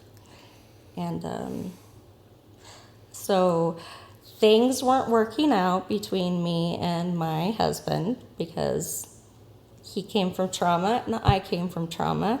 And I went to therapy and he went to war. Okay. So when one goes to therapy and one goes to war, one heals and one matures and one does not. And so it was really apparent when he came back the first time that it wasn't going to be what I wanted for a marriage. And then I got pregnant with my second child. I see. So I was about to leave, and then I got pregnant with my second child, and I'm like, well, what do I do now? I'm, like, at this point, I was 20, and I was going to have 2 kids. I had no education still. I was still trying to catch up from my homeschooling years, you know. I felt like I needed to learn everything that I could to catch up, to make up for what I didn't learn in school. So, yeah, I did a lot of studying, and he didn't, and we just became very, very different. He's definitely a typical Special Forces guy. Yeah. Okay. Yeah. So when we were going to split up, I was pregnant with my twins, and I knew we were going to divorce because he was on his 2nd deployment at this time, and I'm like, I cannot do another one where you come home and we have this volatile relationship. Okay. I got into this stage where I wanted to be in charge. Okay. It's kind of what it comes down to. It's like, you're going to listen to me now. Got it. And I was hard to deal with. I'm gonna be very clear about that. I was probably really hard to deal with. So we split up and we get a divorce, and things aren't going well. So I go to my bishop and I ask for help from my bishop. In Hawaii. In Florida now. Sorry. So in Hawaii, I determined I was going to get a divorce, and I knew I was pregnant with twins, and I already had 2 kids, and I'm like, well, fuck, I can't live in Hawaii with 4 kids and no income. Like, this is not going to go well. So I did. So you had another kid, and then you got pregnant again. Okay. Okay. Yep. I ended up having 4 kids in 5 years. Dang. Yeah. So it's called PCSing. So I PCSed back to Pensacola, Florida, because in the military, if you aren't married before the man joins, then they will only send you home to the man's home of record. So they sent me to his home of record, which was Pensacola, Florida, where I met him. And so I moved back there. And then, I've got 4 kids, and I'm 23. And I'm trying to leave my spouse because it's not working out like it was needed. Okay? Sure. So I go to the bishop and I ask for help. And they're like, well, you need to be a full tithe payer before we can help you. A what? A full tithe payer. What? Tithing. Oh, a full tithe payer. Yeah, tithing. Like, you're supposed to pay 10% of your income, and then you're supposed to give fast offerings, you're supposed to give missionary offerings, and you're supposed to give all these donations. A full tithe payer. Yeah. Okay. Well, I was not. Fucking pay your bills. Yeah, fucking pay your bills, I ain't going to help you unless you So the bishop. fucking business. Yeah. The bishop says, you have to be a full tithe payer in order for us to help you. So I was trying to figure it out. Like, I had enough to pay my bills and then buy groceries, but I didn't have enough for tithing, and I needed something else. And that was the last time that I paid tithing instead of groceries, because I paid the tithing, and then the Relief Society leader came over, and she literally went through our cupboards. And she was asking me, like, are you sure you need 3 gallons of milk? Yeah, I'm sure I need 3 gallons of milk. Like, why are you being stingy with the milk? So they give you, like, exactly what's needed for that week or week and a half, And it was really humiliating. And at this point, I was doing the math, and I'm like, I could have bought way more groceries. And if I had just not paid the tithing, I wouldn't be in this predicament. Yeah, that's crazy. So it was a really big lesson to me. And that's when I stopped paying my tithing, and I was on my way out of the church at that point. Because they're like, you need to go back to your husband, and they literally told me to go back to my husband and that I needed to pay my tithing. And I'm like, well, I can't pay tithing because he's the income and he's not a member anymore and he doesn't want to pay tithing. So I can't just give you his money, right? Right. So it was like a really awkward thing. And I finally pay this tithing and I'm like, okay, this is going to be great. I'm going to trust in the Lord. It's all going to be fine. And it wasn't. I didn't have enough to get through that month. And it sucked. And I wasn't going to ask the church again for money. But yeah, that was the beginning of my exit. So I kind of phased myself out of church over the next 5 years from then. And I kind of stopped going to church, right? Just kind of stopped going. I'm going like every other Sunday, and I'm not going to the Relief Society events anymore. And I'm not going to like all the extra stuff. I'm just going to church on Sunday, and I might miss a Sunday here and there. So my faith has dwindled. But the thing is I've always had doubts, like always. As long as I can remember, I've always had doubts. Because I lived in Pennsylvania when I turned 8, and there's a lot of black people there. And I thought, why can't they hold the priesthood? So it was really abrasive to me that, the church had just barely allowed black people to hold the priesthood. And here I am friends with these people, and I'm like, why are they so different than us? Why are they cursed by God and we're not? So I had always struggled. And then tithing became a huge one for me. And tithing is like, it's all your blessings. And when you lose your faith in tithing, everything else kind of crumbles too. So it was like my invitation to leave. Yeah. Yep. Yeah, when you start seeing the tithing thing, you're kind of, all these guys, they'll bear their testimony to you. They'll do all this stuff. And when you reject the idea of tithing, then it's over. It's like all your friendship, all your bullshit talk, all your bullshit scriptures, it all hinges on so tithing. Much. You know? They don't love you, they love your money. Yeah. It's like, oh, you're such a good friend and partner. Yeah, Fuck you if you don't pay your tithing. Yeah. You're not entitled to these blessings.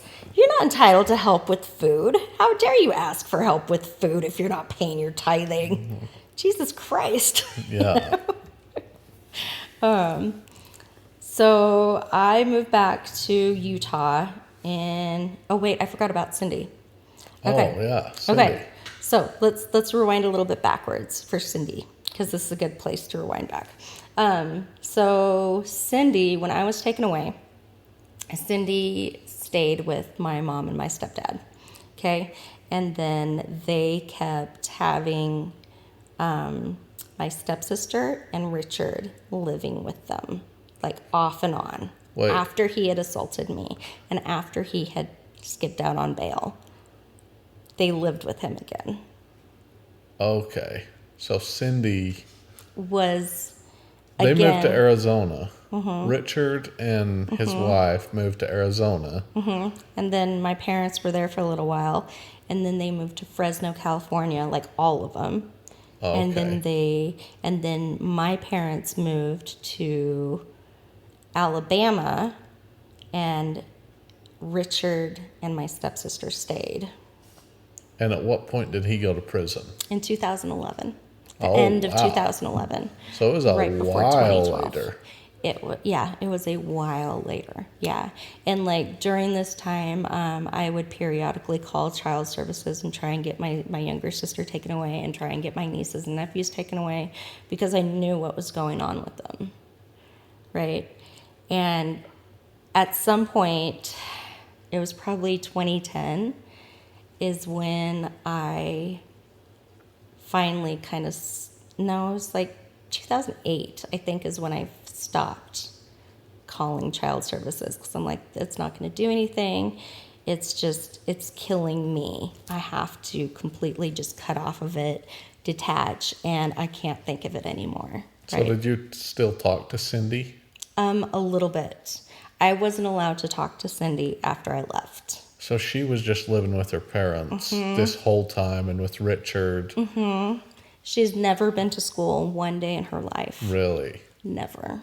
Wow. She has never been to any type of activity that was outside of a church activity. Okay. She, So her parents, your parents, and Mike. they really isolated her. Okay. Like, really isolated her. Yeah. And then, so she started really struggling when she was in her teen years, and she started struggling with suicidal ideation.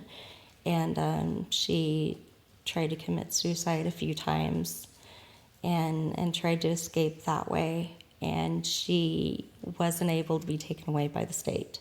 They kept her there. So when she turned 18, I moved back to Pensacola in 2008.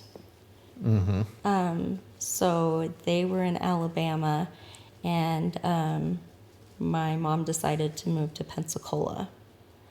So then they were all there in the city that I was in again, right? My mom starts showing up at my house. I'm like, I don't want to see you. Like, I don't want to see you. I don't want anything to do Wait, with you. they came to Pensacola? They came to Pensacola moved. after I moved back. Yes. So they moved from Alabama? Yes. Yes. Okay. Yes. To Pensacola. And I'm like, what the fuck is this? I thought I cut you guys off like 8 years ago. I'm like, I haven't talked to you for a reason. I don't want to see you. So are you seeing Cindy now? No, I wasn't allowed to see Cindy until I saw my mother. I wasn't allowed to see or talk to my sister without my mother or stepfather being present, because they thought I was going to give her advice on how to run away. Okay, that makes sense. I can see why they would think that. To be fair, I probably would have. Yeah, I would have been like, this, how you're going to get away. Yeah. But she really, really struggled. And then she turned 18, and she moved in with my other brother that was down there, E. So she was staying with E, and that wasn't working out. And then she came and stayed with me for a couple months, and it wasn't working out either, because I had my 4 kids, and my twins were a year at that point. And she would laugh when they got hurt. And I'm talking fingers slammed in the door and little smashed fingers. And my son, he was in a high chair that was strapped to a chair. And my sister was supposed to be watching him. Well, my oldest daughter was pushing him around in the chair like a choo-choo train. And the chair fell over, and my son broke his nose. And she laughed. And I was hysterically crying, and she's laughing. And I'm like, Okay. you're not safe around my babies. Yeah. And so I made her leave. What do you think that was? Do you think it's just her whole life of... I think it's her whole life. I Yeah. had found a poem that she had written about pain and how she enjoyed inflicting pain. Oh, really? And yeah, and I had found a couple other things like that. And I'm like, you're fucking psycho. You need to go. And I was probably a little harsh with her, but my son had just broken his nose, Sure. and she laughed about it. Uh-huh. And that's my baby, Yeah. right? So she meets up with her friends that she had met online, and they buy her a bus ticket, and she takes a bus down to West Virginia. And while she was there, one of the boys that she was friends with was telling her how he had an abuser that was a scout leader, and that... Was that a Boy Scout leader? Mm-hmm. Is Boy Scouts, they're not Mormon. They're just an organization by right, themselves. but they're closely affiliated. Are they? Mm-hmm. Was he a Mormon? This guy they killed? Mm-hmm. Okay. He was also a Mormon. Everybody you guys had to deal with was Mormons. Yeah. Okay. So she hears this story about how he was abused by this man and how no one believed him. And this man was still out there living his best life. And so they decided they were going to rob and murder him. And so the guy who was the victim, the man's victim, alleged victim, he drove the car and had 2 different people, so my sister and the other boy, go inside. So the first boy went inside. I forget his name. Okay, so I think it's Taylor. This straight. There's a boy who says this man abused him sexually. And this boy tells Cindy and the other boy about it. He drives them to his house and they're going inside. Yes. So Cindy and the other boy, not the victim, go in. The boy goes into the bedroom where he finds him sleeping in bed with an 8-year-old boy, and he stabs him. And then when Terry is his name, when he got up to go to the hallway to call for help, that's where my sister met him with a knife in the hallway and stabbed him. And so her stab wounds were fatal. They arrested them all they arrested Cindy 3 days later. One of the other boys had gone back to Georgia and the other boy had gone somewhere else. So Cindy was the first to be arrested. And I don't understand why they put all this stuff in there. They said she was on drugs, going from one fix to another. Yes. She hadn't even been there 3 weeks, in the state for 3 weeks. She wasn't hooked on drugs. She may have used drugs, but she wasn't going from one fix to another. This was the first crime she had ever committed. And I know that if her abuser had been, turned in and prosecuted, she wouldn't have been as angry as she was. You mean like Richard? Mm-hmm. Okay. Because Richard, this is in 2009, October of 2009, and Richard wasn't arrested again until November of 2011. Yeah. Until 2 years after she was in prison. So to say the least, she just had a really traumatic childhood. She had a really, really traumatic childhood. Yeah. With probably a lot of sexual abuse. A lot of sexual abuse. And it makes you extremely angry. Mm-hmm. Extremely angry. Okay. So this guy, we really don't know, like, if he was a really bad person or... We don't know for sure, no. Yeah. No. I mean, do I believe the kid? Yeah, I do. Because, why would you say that otherwise? Why would you hold that grudge? Did you say he was a Boy Scouts leader? Mm-hmm. Yeah, that kind of stuff goes on in those organizations. There was 82,000 Boy Scouts who were on the lawsuit. 82,000. How many Boy Scouts didn't want to speak up? Yeah. Yeah. So, so she was arrested 3 days later. She pled guilty in hopes that she would get parole, and they took that away, and she is life without parole. Yeah, that's what I read. She really fought to try to get it.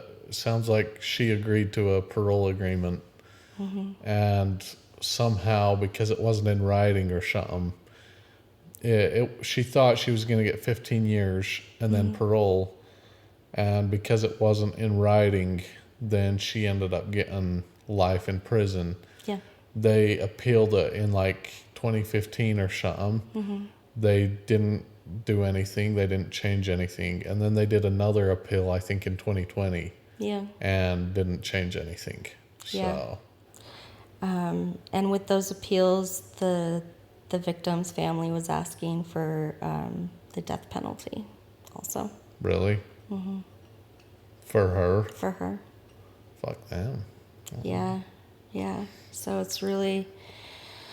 I mean, I get it. I do too. I see both sides. You can't be judge, jury, and executioner. But also, if we don't start taking care of the pedophiles in our community, then there's going to be other women who are raised, like my sister, who rise up and they think that it is their job to protect other people and to remove the pedophiles because no one else will. Yeah. Well, I think in her case, like 15 years was probably the right, you know. Yeah, I agree. I definitely agree. She needed prison time. I mean. Yeah. Yeah. And would I take her in my house afterwards again? I don't know. I don't think so. Well, she probably needed some sort of mental health. Yeah. She Yeah. needed some serious therapy that I couldn't offer her. She needed some school. She needed some social life. Mm-hmm. She needed some mental health. Mm-hmm.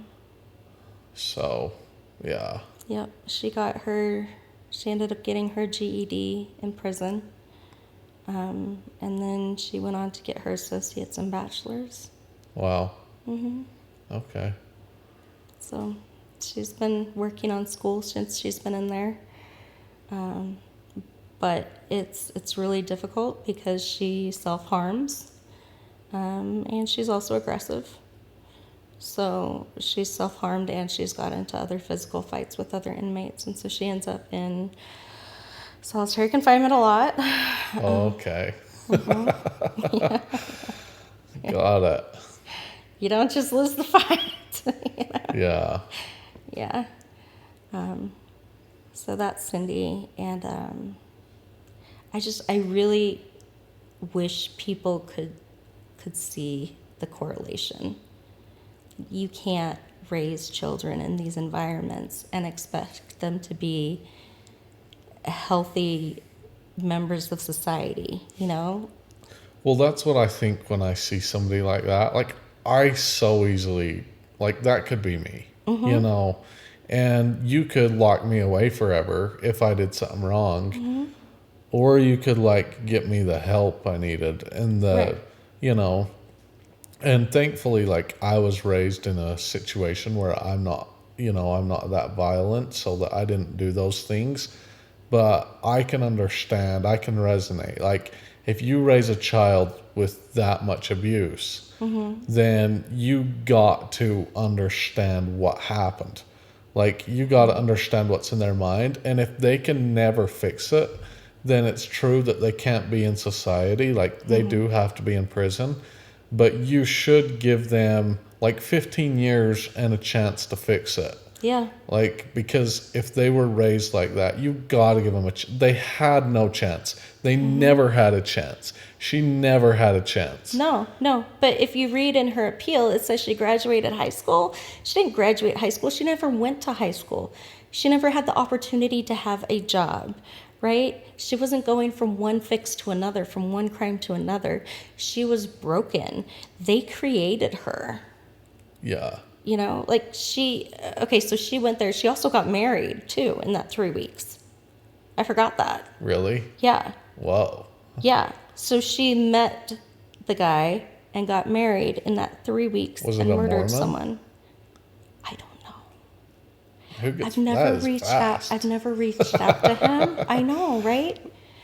I don't. But he wasn't there. He wasn't one of the ones. Okay. He wasn't one of That's the ones. wild. He's probably like, oh my God, what happened? No, really. Really. And I don't know. I've never talked to him, but I'm kind of curious what he would say now. Yeah. Interesting. Kind of a sad story, though. It is a really sad story. You got to give these people some grace, though. I agree she probably needed to go to prison. But with a little bit of better, parental guidance growing up, then she probably that day she probably chooses to not go do that, you know? Yeah. And then you would think that that's like happily ever after, right? So in 2017, I got custody of my niece, and we're going to call her Little B. And Little B is E and Sarah's daughter. Okay, so You know who had custody of me when I was 16? My Sarah, brother, dad, sister, mom. Your brother E and your And my sister-in-law, sister-in-law Sarah. Okay. So fast forward to... So fast forward now, we're at 2012. Okay. 2012, I moved back to Utah. It's like, 2013. I moved back December of 2012. So 2013, I'm back in Utah. And Sarah is living in St. George. And she has 4 kids. Still with E? Mm-hmm. Okay. No, she divorced E. Oh, She divorced E, and so she was living like with her grandparents in St. George. Well, she decided that she's gonna like move back to Salt Lake, and so she drops off Little B at my house, and she's there for like 6 months. Okay. Just like a little girl? Yeah. Okay. Yeah, she's like 8 or 9 at this point. Okay. 9 at this point. She drops her off, and she's like, I'm not sure when I'm going to come pick her up again. Just whatever. Yeah. Okay. And it was months before she picked her Dang. up. And, like, I'm talking, it was right when school got out, and then school had already started. My kids are in school, and I'm like, Sarah, I need to put Little B in school, or you need to come take her, right? Yeah. And so she finally comes and picks her up because my husband, who I was married to at the time, I divorced him, but my husband I was with at the time was like, I'm not going to do this. We can't take care of another kid, blah, blah, blah, blah. Mind you, I was the one working and earning all the money, and he was going to school, so he could shut the fuck up. Oh, really? Yeah. He wasn't working? Yeah, he's like, we can't afford this. And I'm like, I say we can, so we can. Anyway. Yeah. So Sarah gets all pissy and takes back Little B, and she gets in a fight with my ex-husband, Jason. And so Sarah keeps Little B from me until she's 12. Okay. I'm not allowed to see her for a year and a half, right? And during this year and a half, she has been dating this man that she met on Tinder named Charles Philip Grenier. And Charles Philip Grenier is wearing a fucking ankle monitor when she meets him, right? And you would That's think... one way to go about your Tinder. Right? And you would think that she would look into it, right? But no. He goes, I was wrongfully charged for child porn. It was just a misunderstanding. Oh, right? wow. Okay. Right? Yeah. So Little B is 10, almost 11 when they start dating. And Charles has a daughter that's also Little B's age. And he uses his daughter as like a lure to get Little B. And he says, well, she can come over to my house and she can just play with my daughter and it'll be great. Well, Sarah drops her off over there, and Philip's daughter isn't there, right? It's just Little B. And she is just fine with leaving her there. And things happen. She ends up getting drugged and assaulted. And I don't think Little B knew what was going on at this time. And then things progress, and they're boyfriend and girlfriend, and Phil is taking Sarah to Hawaii. And right before their trip to Hawaii, Little B's like 11 at this point. They decide that Little B needs some cute clothes. So they take her shopping at Victoria's Secret for underwear. And then Phil said, I want to do this cute photo shoot of little B in the bathtub with bubbles. She's 11. So Sarah's like, oh, that sounds great. Just take naked pictures of my child, won't you? In the Dang. bathtub. And she tells little B, you need to do just whatever he says because he's going to be our sugar daddy. And so little B does what she's told. And this man rapes her multiple times and takes pictures of her and sells the pictures on Backpage. And when little B is 12, she tells her teacher that she can't do it anymore and that she doesn't want to do it anymore. Sorry. Like little B just didn't want to live anymore. Sorry. So she tells her teacher, and the teacher obviously goes to the police. And so there's finally an open case, and then later that year, little B wants to come stay with me again.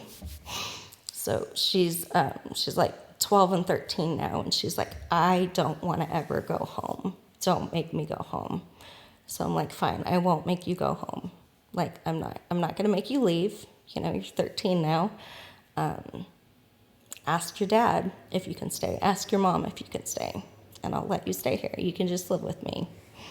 And so Sarah got really mad at that. And little B was still 13 at this point, and she calls me up and she says, if you want her so bad, come and pick her up before I drop her off somewhere. I don't want her anymore. I never want to see her again. Right? Dang. Yeah. So I go and I pick her up and I take her home and like trying to figure things out and getting her in school and all this stuff. And about 2 weeks later, I get a call from the FBI and the DA's office, and they're telling me about this child rape case that's going on that I had no idea about, that Sarah didn't tell me about, and little B didn't exactly tell me about either. So I didn't know what to do. I was freaking out. I was having the worst PTSD of my life, trying to figure out what to do for this little girl, how to help her. And so I try and get a hold of Operation Underground Railroad and Tim Ballard, because they say that they know everything about child trafficking. They say they know about recovery services. They have all this great stuff that they claim that they do for these children. They claim that they've done all these rescues. So I call them and I email them, and I'm calling and emailing. No one gets back to me, right? So I am working in Lehigh at a tech company there, and I had went to court earlier that day, and I had to go to work, and I broke down at work. And my coworker was like, what is up with you? And so I had to tell him, like, the basics of the story. And he's like, well, he's in my ward. Tim's in my ward. I know Tim. Oh, is Tim a Mormon? Yeah, Tim's a Mormon. Oh, I didn't realize that. Tim is a Mormon. Okay. And I worked for a Mormon company at this point still, too. So he set up a meeting with Tim Ballard under his name, and he took me and little B and, like, showed up at his office. And he's like, you're going to help them. Because Tim has this organization for trafficked children, and little B was definitely trafficked. Okay.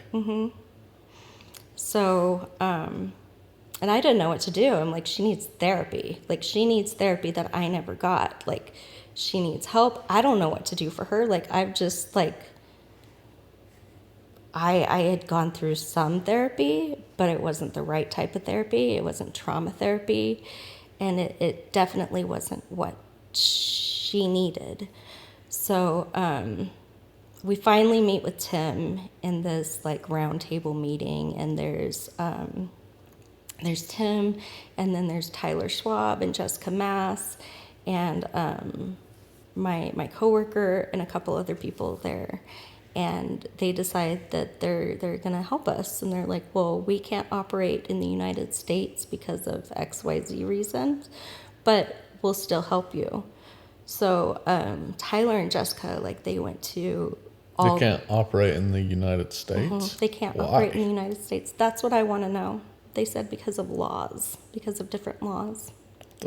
Aren't they based in the United States? Yeah.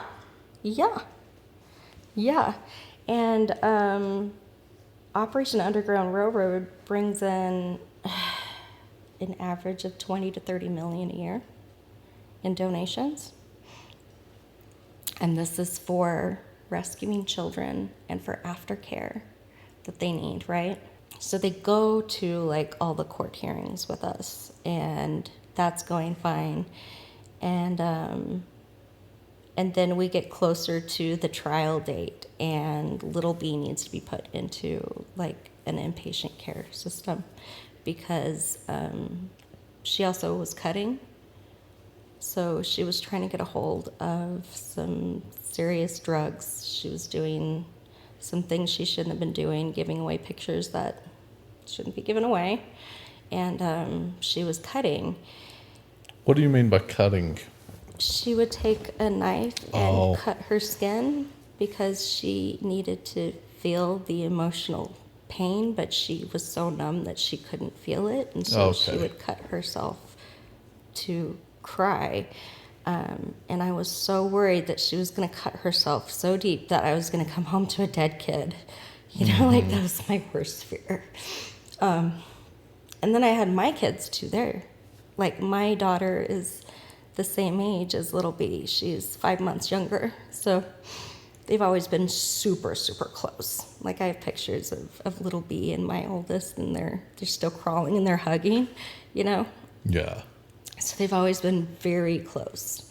But I had to put little B into treatment because she wanted to be in treatment and in like daily therapy during the trial. And the trial was coming up. So we put her in therapy. And it wasn't even Operation Underground Railroad that helped us. Let me be very clear with that. It was actually the Asian Association of Utah that helped us. And the DA's office that helped us. It wasn't OUR at all. So we finally got a caseworker from the Asian Association of Utah. It's actually a human trafficking agency. Like they help get people out of human trafficking. I have no idea why it's named that, but it is. Okay. So they ended up paying for most of little B's therapy because it was going to cost us $92,000 for like 3 months. Wow. For her to be in this treatment center. And insurance didn't want to cover it because she wasn't our child, and we didn't have, she wasn't adopted. We only had legal guardianship over her. It was really, really tough. I needed therapy during this time, but I wasn't able to get therapy, so I was trying to just work and, you know, go home and take care of the kids and work and just all this stuff. Yeah, so she's in the inpatient treatment when the trial started, and it was supposed to be like a 5-day jury trial. And we get there, and it's like we're starting it, and I remember the prosecutor coming in there, and he's like, you have to stay out. If you yell at him, if you have an emotional outburst, like, you are going to cause us to lose this case. And he was talking to me because I had cried before in other court hearings. I couldn't help it. When you're going over that and, you know, you're talking about your niece, someone that you love so much, right? Someone that you wish you could have saved from it so bad. It's like the most heartbreaking thing. I ended up having a PTSD episode, like an actual PTSD episode, where I'm pretty sure it was a break. Like, it sounded it sounded weird. Like it sounded kind of like helicopters. And everything went white and fuzzy. And I remember sitting there and just crying hysterically in the room offside of the trial room. And they're like, "What is going on with you?" You know? Yeah. So is this the trial for Charles Yeah. Philip Grenier. Mm-hmm. Okay, so And this was in 2019. the one that Sarah was dating. Okay. The one that Sarah said, "Do whatever he tells you. He's going to be our sugar daddy." So I wanted Sarah to be charged. Like, I went to the DA and I'm like, she did this, this, and this. Like, she took her to Victoria's Secret with Phil to pick out sexy underwear. Why do you do that with an 11-year-old? Like, that is grooming. Why isn't she being charged alongside him? And essentially what they told me was they thought she wasn't intelligent enough to charge, is what they told me. So she got to keep her other 3 kids. 2 of them were girls. And none of the other 3 are related to me by blood, so I can't do anything to help them. Yeah. So I ended up having a PTSD break. And my husband called, I think he called Jessica or Tyler, and they're like, "I don't know what to do, call 911. So they call 911, and I had, like, by the time we got home, I had taken all my meds, and I was not in a good state, and I had started drinking, and I was trying to commit suicide. And so the paramedics got there, and I wouldn't cooperate for them. And they're like, "What'd you take?" And I'm like, "Nothing." "What'd you take?" "Nothing." "We know you did. What'd you take?" "Nothing." Anyway, they ended up taking me to jail, because when you don't cooperate with the paramedics, they take you to jail. Really? Yes. So I ended up going to jail instead of the trial, and I got there for the last 2 days of the trial. And yeah, that's how much OUR helped. They tried to hook her up. Well, okay, so they suggested that we take her to a company called Bridal Up Hope, and it's equestrian therapy. But the equestrian therapy is $200 a lesson, right? $200 a lesson. But they weren't offering to help. But they weren't offering to help either. So, you know, we did like some lessons, but I couldn't afford to do many, you know, and I'm thinking I've got to take my kid to this really expensive equestrian therapy because it's the only thing they suggest. So OUR, is that, what is that? Tim Ballard's organization. Oh, okay. Off-around Underground Railroad. Yeah. Yeah. So not only did they not help us, they didn't understand PTSD, they didn't understand trauma, they didn't understand how people react in those situations, and they really put us in a worse situation. Fuck them. Yeah. Yeah, but see, it's interesting that he's LDS. I just find it interesting that so much hypocrisy. Charles Philip Grenier was also LDS. Who's that? Charles Philip Grenier, the one that was arrested. So, Oh, yeah. Little B's abuser. Oh, okay. So he's serving life in prison without parole also. Got it. And he's here in the Utah. In Utah prison. Utah prison. I see. Right? So you think, like, nothing else can go wrong, right?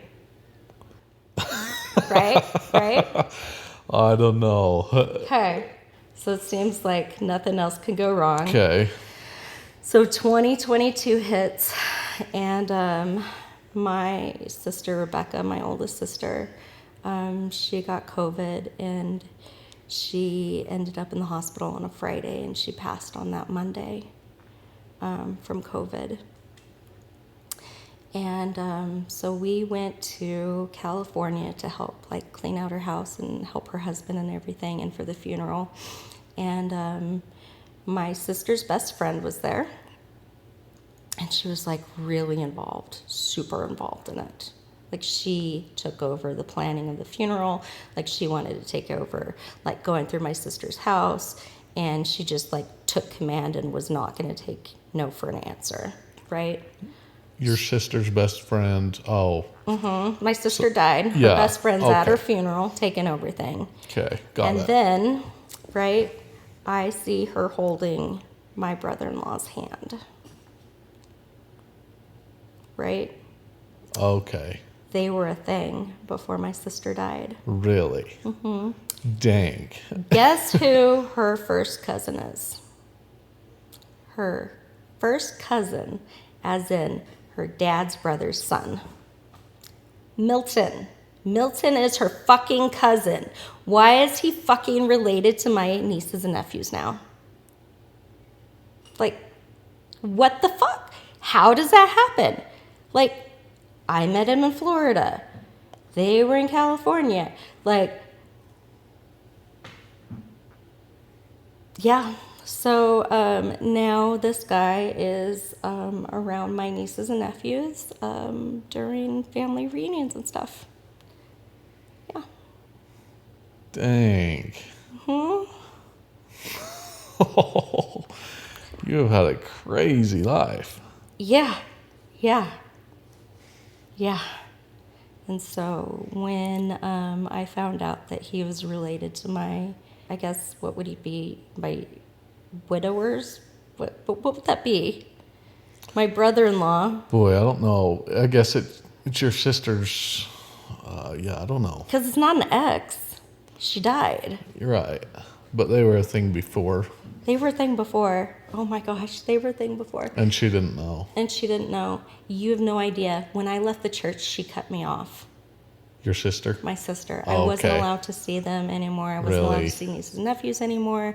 And we were in a bad place because my sister has a child that identifies as they, them. And actually as he, him, they, them. And my sister was making them go to Young Women's while they identify as he, they. And I said, how damaging do you want to be to your child? You know, and she's like, well, I think it's my choice whether she has to go to Young Women's or not. Like, it's always she.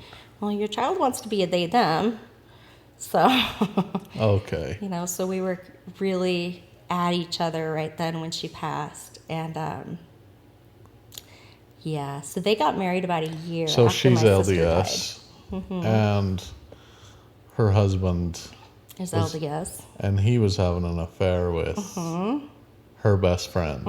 Who's also LDS, who live in Pleasant Grove. Really? Yeah. Oh my God. So when Becky dies, my brother-in-law and my sister's kids, because she still has underage kids, they move over to Melanie's house, right, with Melanie and her husband. Well, Okay, I didn't know who Melanie was. Melanie is my brother-in-law's new wife. She's the best friend. She's the best friend, and she is Milton's cousin. Okay. Yep. Okay.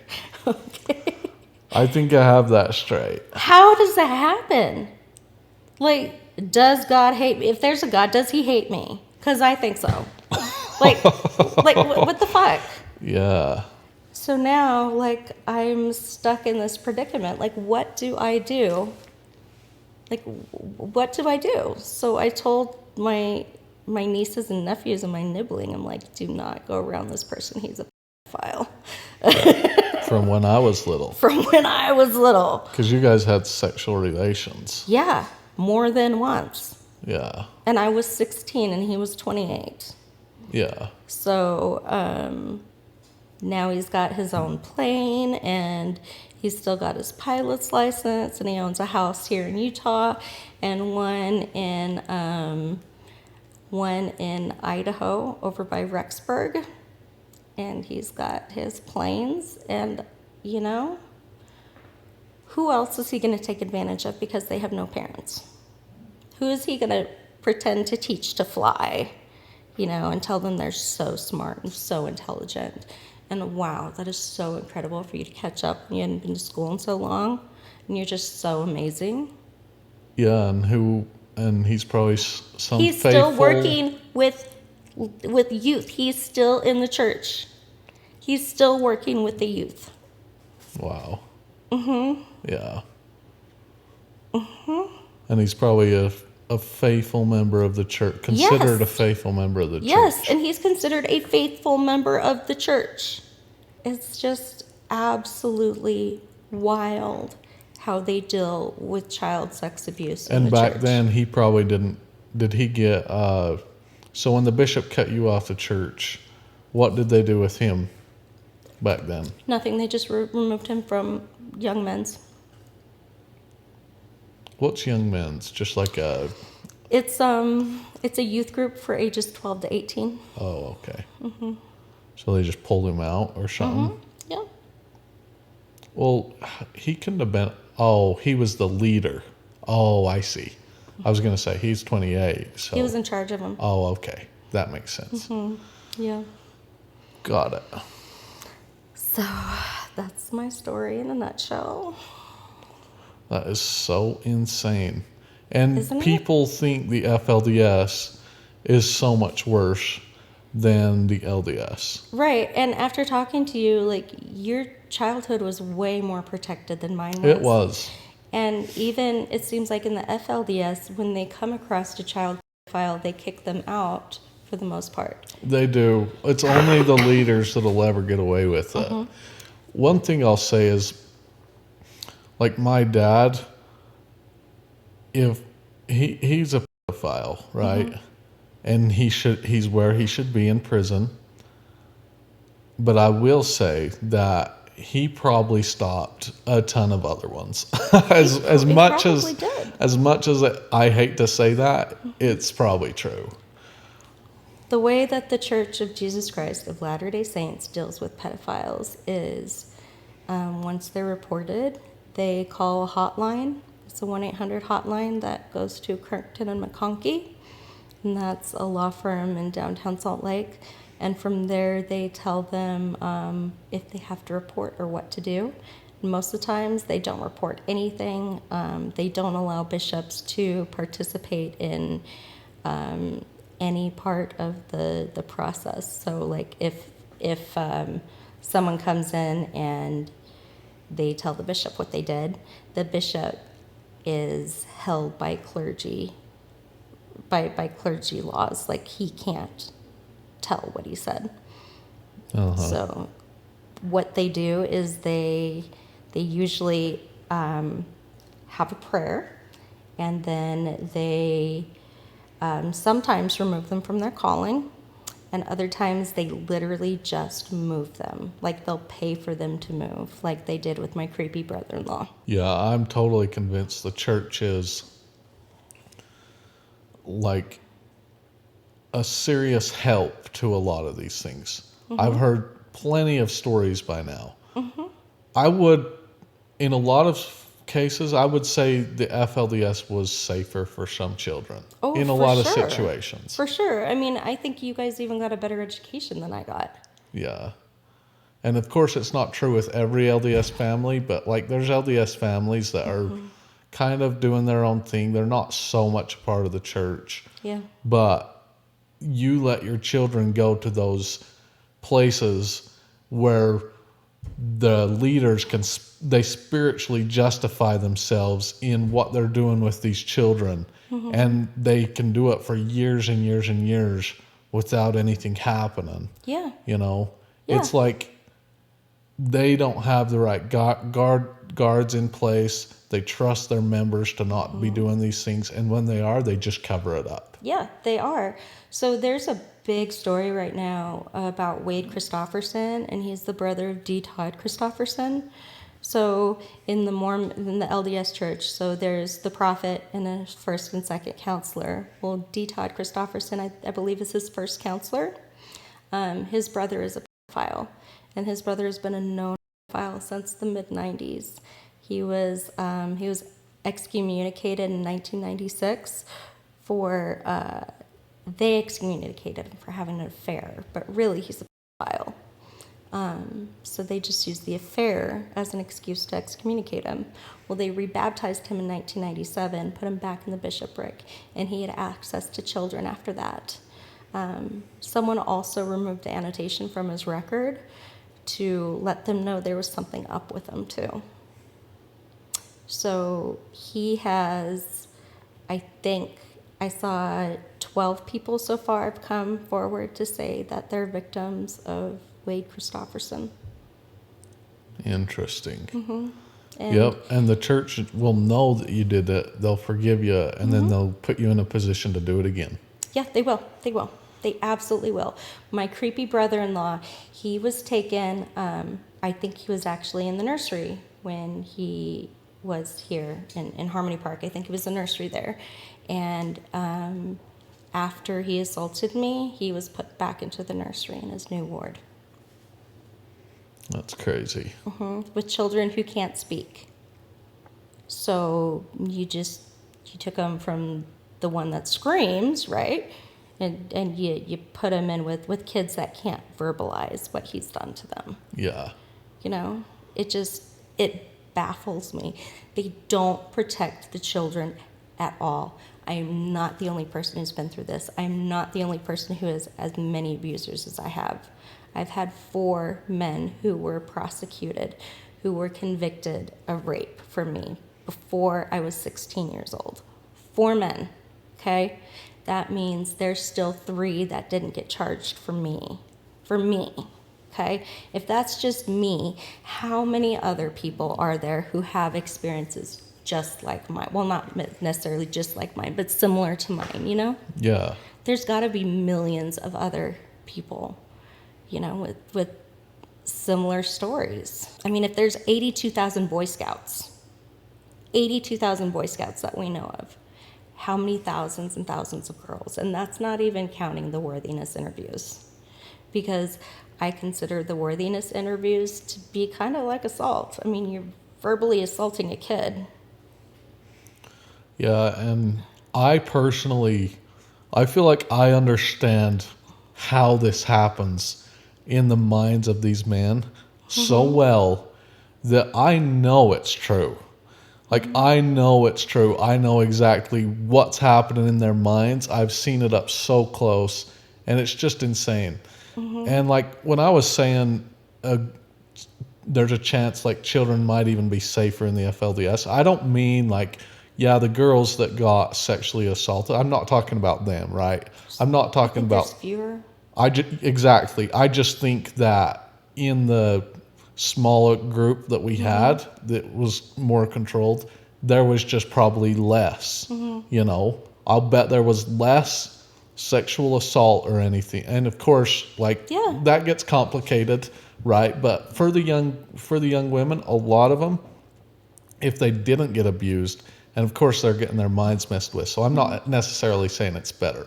I'm just saying the LDS church, the spirituality and the system, it promotes these things. Like if you took a blank slate and started a brand new branch of the LDS church somewhere, like it, and you took normal people and put them there, it's the structure just promotes this kind of thing. It makes so that men don't understand how accountable they should be. And it puts everybody in a situation where these men are doing these things and they're spiritually justifying it. And I know this is happening in the church. But why is an affair viewed worse than child sexual abuse? Exactly. I can't wrap my mind around that. They will excommunicate you for an affair, but not for child sexual abuse. Yep.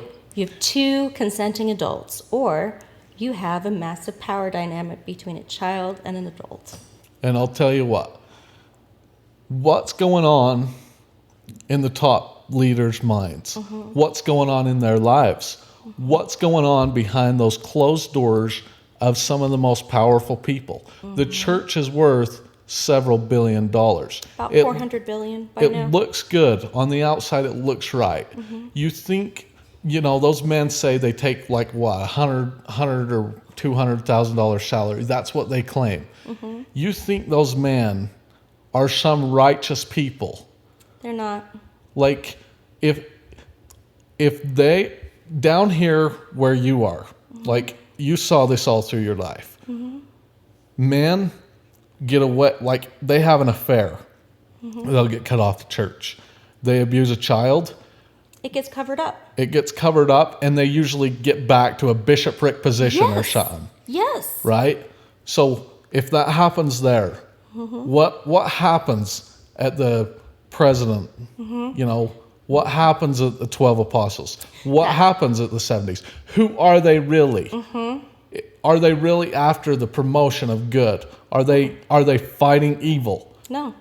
Or why do they excuse the bishops? Why are those men almost always promoted back to bishopric positions? Look, I'm not accusing anybody. I'm just asking why. Yeah, right. Why? Exactly. And if they didn't want the predators in their churches, they could easily remove them, just like they did me as a 17-year-old girl. Yep. Why did they push you out and leave him there? See, that's what I'm saying, though. I'm saying it starts at the 12 apostles. It comes down from there. And I'm telling people, what do you need to do to be one of the 12 apostles? What do you really need to fucking do? Like, if the bishop, he kicked you out when you were 17 because the other guy was having an affair, because he was 28 and he was, you know, having an affair with you, they kick you out. See, that's the bishop doing that. Now, the people above him, what have they done for him? The people above them, I know how the structure of the church works perfectly. I understand it perfectly. What are they hiding for these other people? Right. And that's why when I talk to people about the Mormon church, when I see the missionaries come over, I'm nice to the missionaries, right? I'm not upset at them. But when I see men in leadership positions in the church, I'm like, fuck you, because your spirituality is so blinding to you that you support this. Support this. They think they're so holy. But here's the other thing that bothers me so badly. Okay, so the LDS Church right now is targeting Africa for recruitment. And I'm saying targeting for recruitment because that's what they're doing. Okay, so they're going into Africa, like Ghana, places like this, and they're building church buildings. And you know what they're asking them to do? Pay tithing. These people don't have floors. They don't have electricity. They don't have running water. They don't have school for their children. They don't have clothes for their children. They don't have food for their children. And then this multi-billion-dollar church comes in and starts saying, well, if you give us just 10% of your income, we will help you beyond belief. Yeah. And then they don't help them. Yeah, not unless they pay their tithing. Yeah. And then they'll help them minimally. Right. As long as they're going to church, as long as they're faithful members. But you have to follow their directions. You have to, first of all, be approved by the bishop to get that aid. Okay? He has to determine that he likes you, number one, well enough. Number two, that you're worthy and that you paid your tithing. Yeah. And there's a couple quotes. There's one from Spencer W. Kimball that I find really impactful. It's something that I heard actually quite a lot growing up, that it's better to be dead than unclean. Okay? Absolutely, yeah. Those That's what are the we're teachings taught. that I grew up with. It's better to be dead than unclean. I was an infant when it happened to me. How the fuck was I supposed to fight back? Yeah. You know? So, and then the other thing is they expect you to pay tithing no matter how poor you are, right? And it's so ass backwards that they're getting these poor people to pay before they're giving aid. And claiming that it'll help you. Yeah. You pay your 10%, it'll help you. Well, fuck you. It's the second richest church in the entire world, not just in the United States, in the entire world. Right. The Mormon religion is less than 200 years old, and it has at least $400 billion in assets.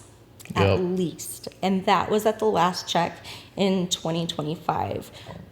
So that was over a year ago. I mean, how many more billions did they acquire since then? Yeah. One of the biggest things I hate about the Mormon church is how much it helps you look right, and even to yourself look right when you are harming other people. That's what I hate so much about the church. Even some of the people in the top probably think they are doing right.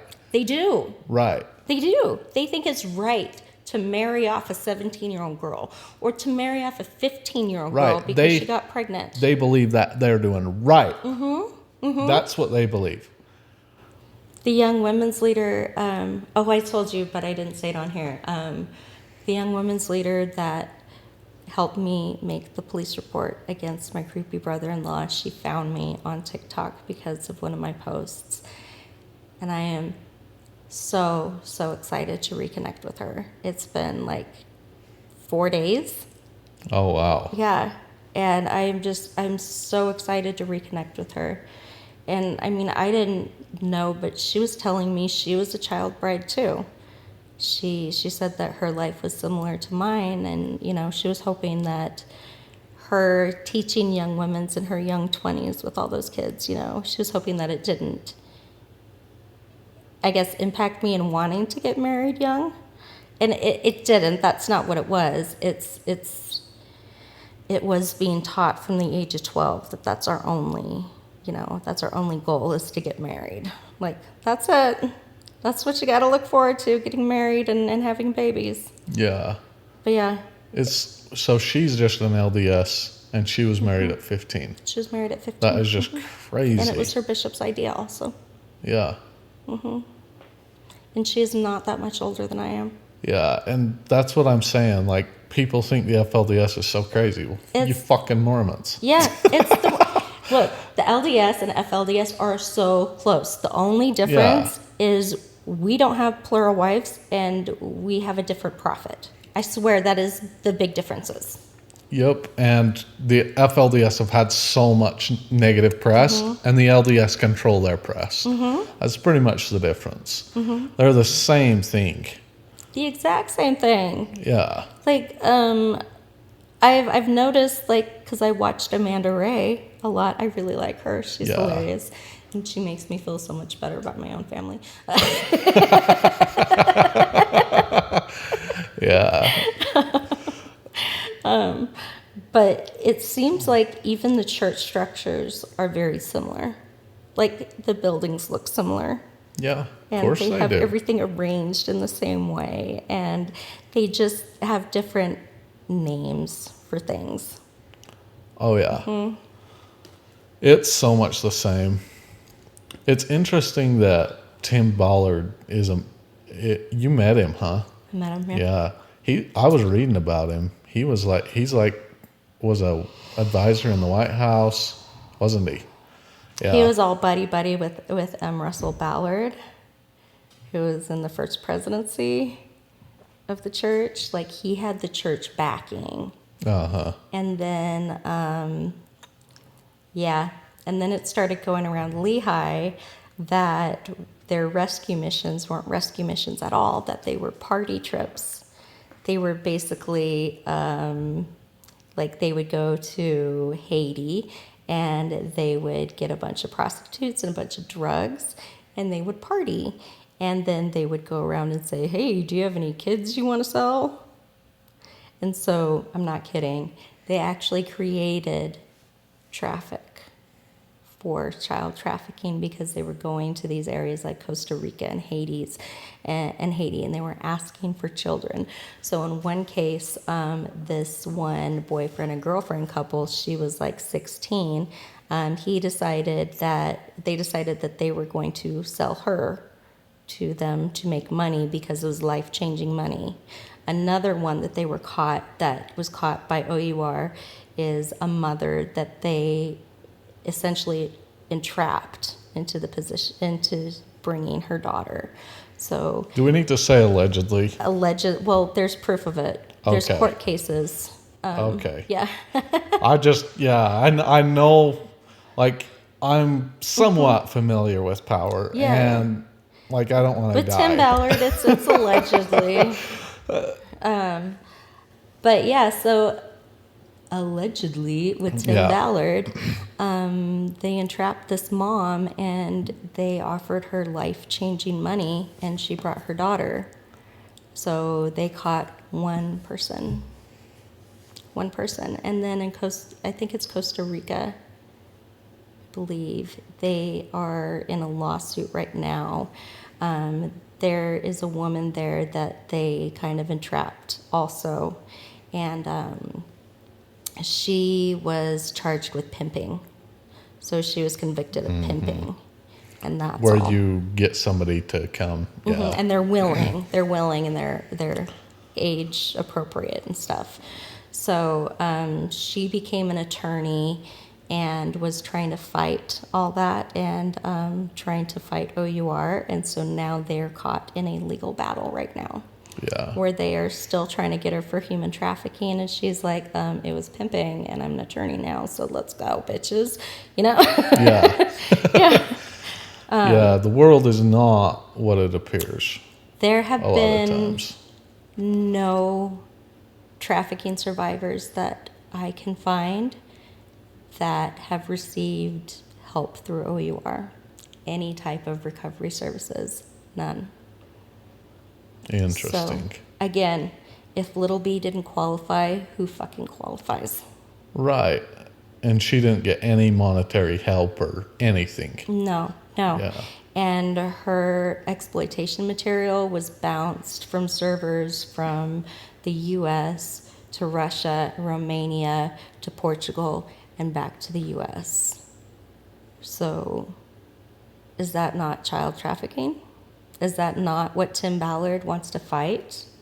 And then I think, did Tim Ballard and the LDS Church help create this need for trafficking? I wonder.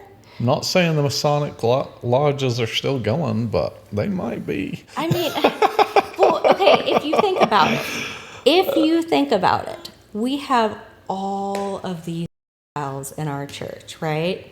All of them in our church, and they're sitting in our church pews. They are. They're probably sitting 4 people down from you, and you don't even know it. But Tim Ballard sold us this story that sex trafficking happens in Haiti and in other countries and not here, when it's really the people in his ward, like Charles Philip Grenier, who are taking little girls like Little B, and they're creating this material that Tim Ballard is so, is searching for, right? So who's creating this need, really? Is it the church and them covering it up? Or is it the actual people out there creating the demand? I don't know. I think the church is so focused on looking right on the outside. And they put so much effort into it but also one of the reasons, like I was saying, I hate it is a lot of times the people doing it can't always see it. Yeah. It's like my dad. I don't think he saw the harm he was doing totally. Probably not. It's very similar. But some of them know. Some of them do it on purpose. Yeah. The more sinister ones. My goal with telling all this isn't just to make you feel sorry for me. Oh no, you've been great. I want to make it a law that when a child goes to a church leader and says, I am being sexually abused, they call 911. Okay? You don't call the person and bring them in your office. You call 911 because it's a fucking emergency. Yeah. Treat it like a goddamn emergency. The church should use its funds to investigate that. Yeah. If every single time the police were called, we wouldn't have these fucking issues. Yeah, and the other thing, though, is here in Utah, who do you think is the judges? They're Mormon. Who do you think They're all Mormon, is just like the police? Okay, in Tremonton, the judge, the fire chief, and was it a police officer also? Those 3 that were arrested in Tremonton, the judge just pled guilty to child exploitation material, and so did the fire captain in Tremonton. Yeah. Okay, so he was like over Tremonton, and he's Mormon. And what do you think they do to people that are trying to stop that? Yeah. Yeah, right? I'm wondering have you heard that Mormon Stories is being sued? Yeah. I'm wondering how that's going to go because all the judges are Mormon. Who are they going to Right. side with? Is it going to be the law or are they going to side with the church? Yeah. You know? Like, I think Mormon Stories is amazing. It's helped Yeah. me.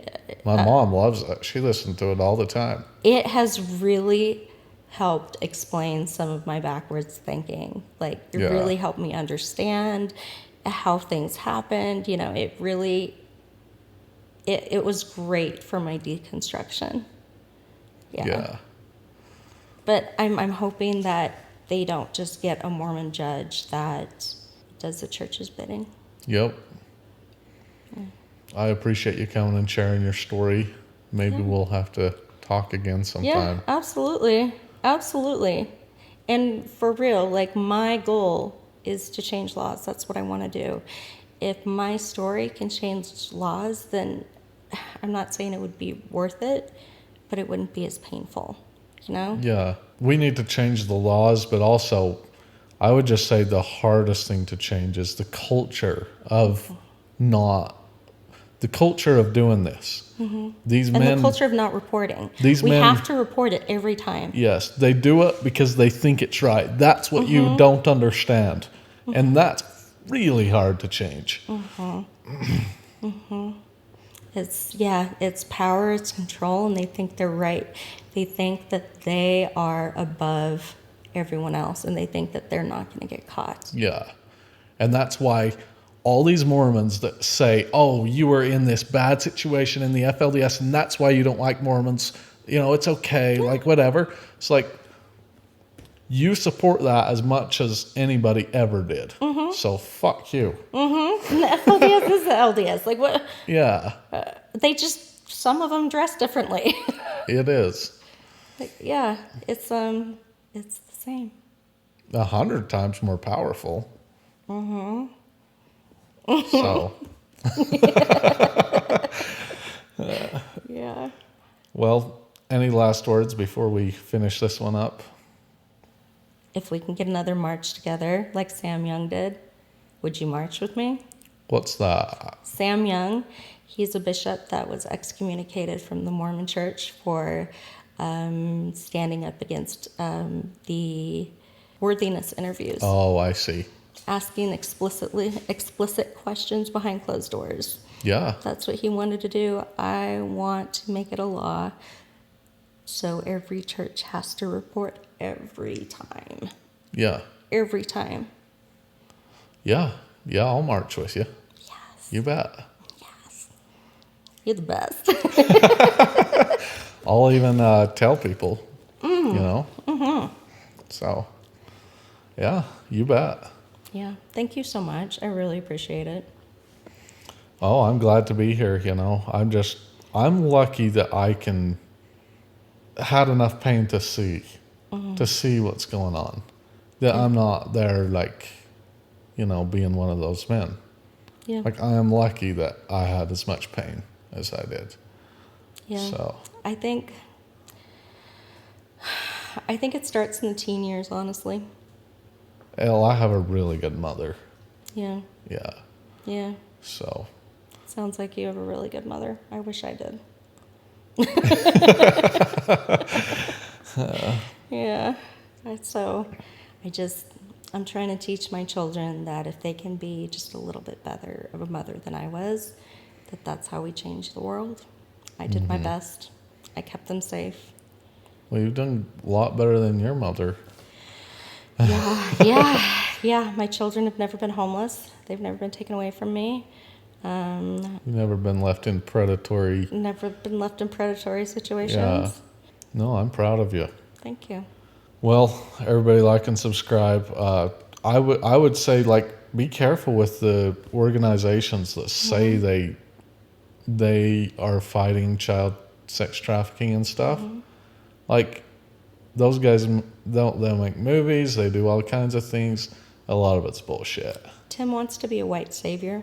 He wants to be a movie star. That's what he wants. He wants to be president of the United States and prophet of the Mormon Church at the same time. And I am just waiting for him to form his own branch of Mormonism. Really? I am. I have a running bet with someone that Tim Ballard is going to start his own offshoot. That's funny. I don't know. He's probably too good of friends with the Mormons. No, they kicked him out. Did you not know that Really? they excommunicated him? Oh, I didn't. Yes, they excommunicated him. Why? Because of his affair. Yeah, because, okay, so Tim Ballard has a lot of legal stuff going on. I think in 2022 or 2023 is when the 6 women came out and alleged that Tim Ballard had assaulted them. Okay. So How every one of these organizations that does that, then the leader comes out and it's like, what the fuck? do you know what Tim Ballard said? God told me that if you want to save children, you have to get naked with me in the shower. What? He literally said stuff like that.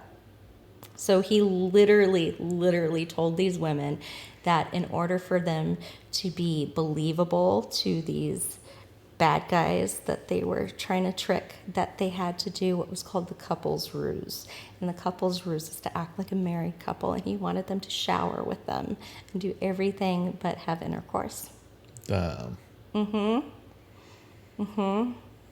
And he spiritually manipulated these women who were mostly Mormon.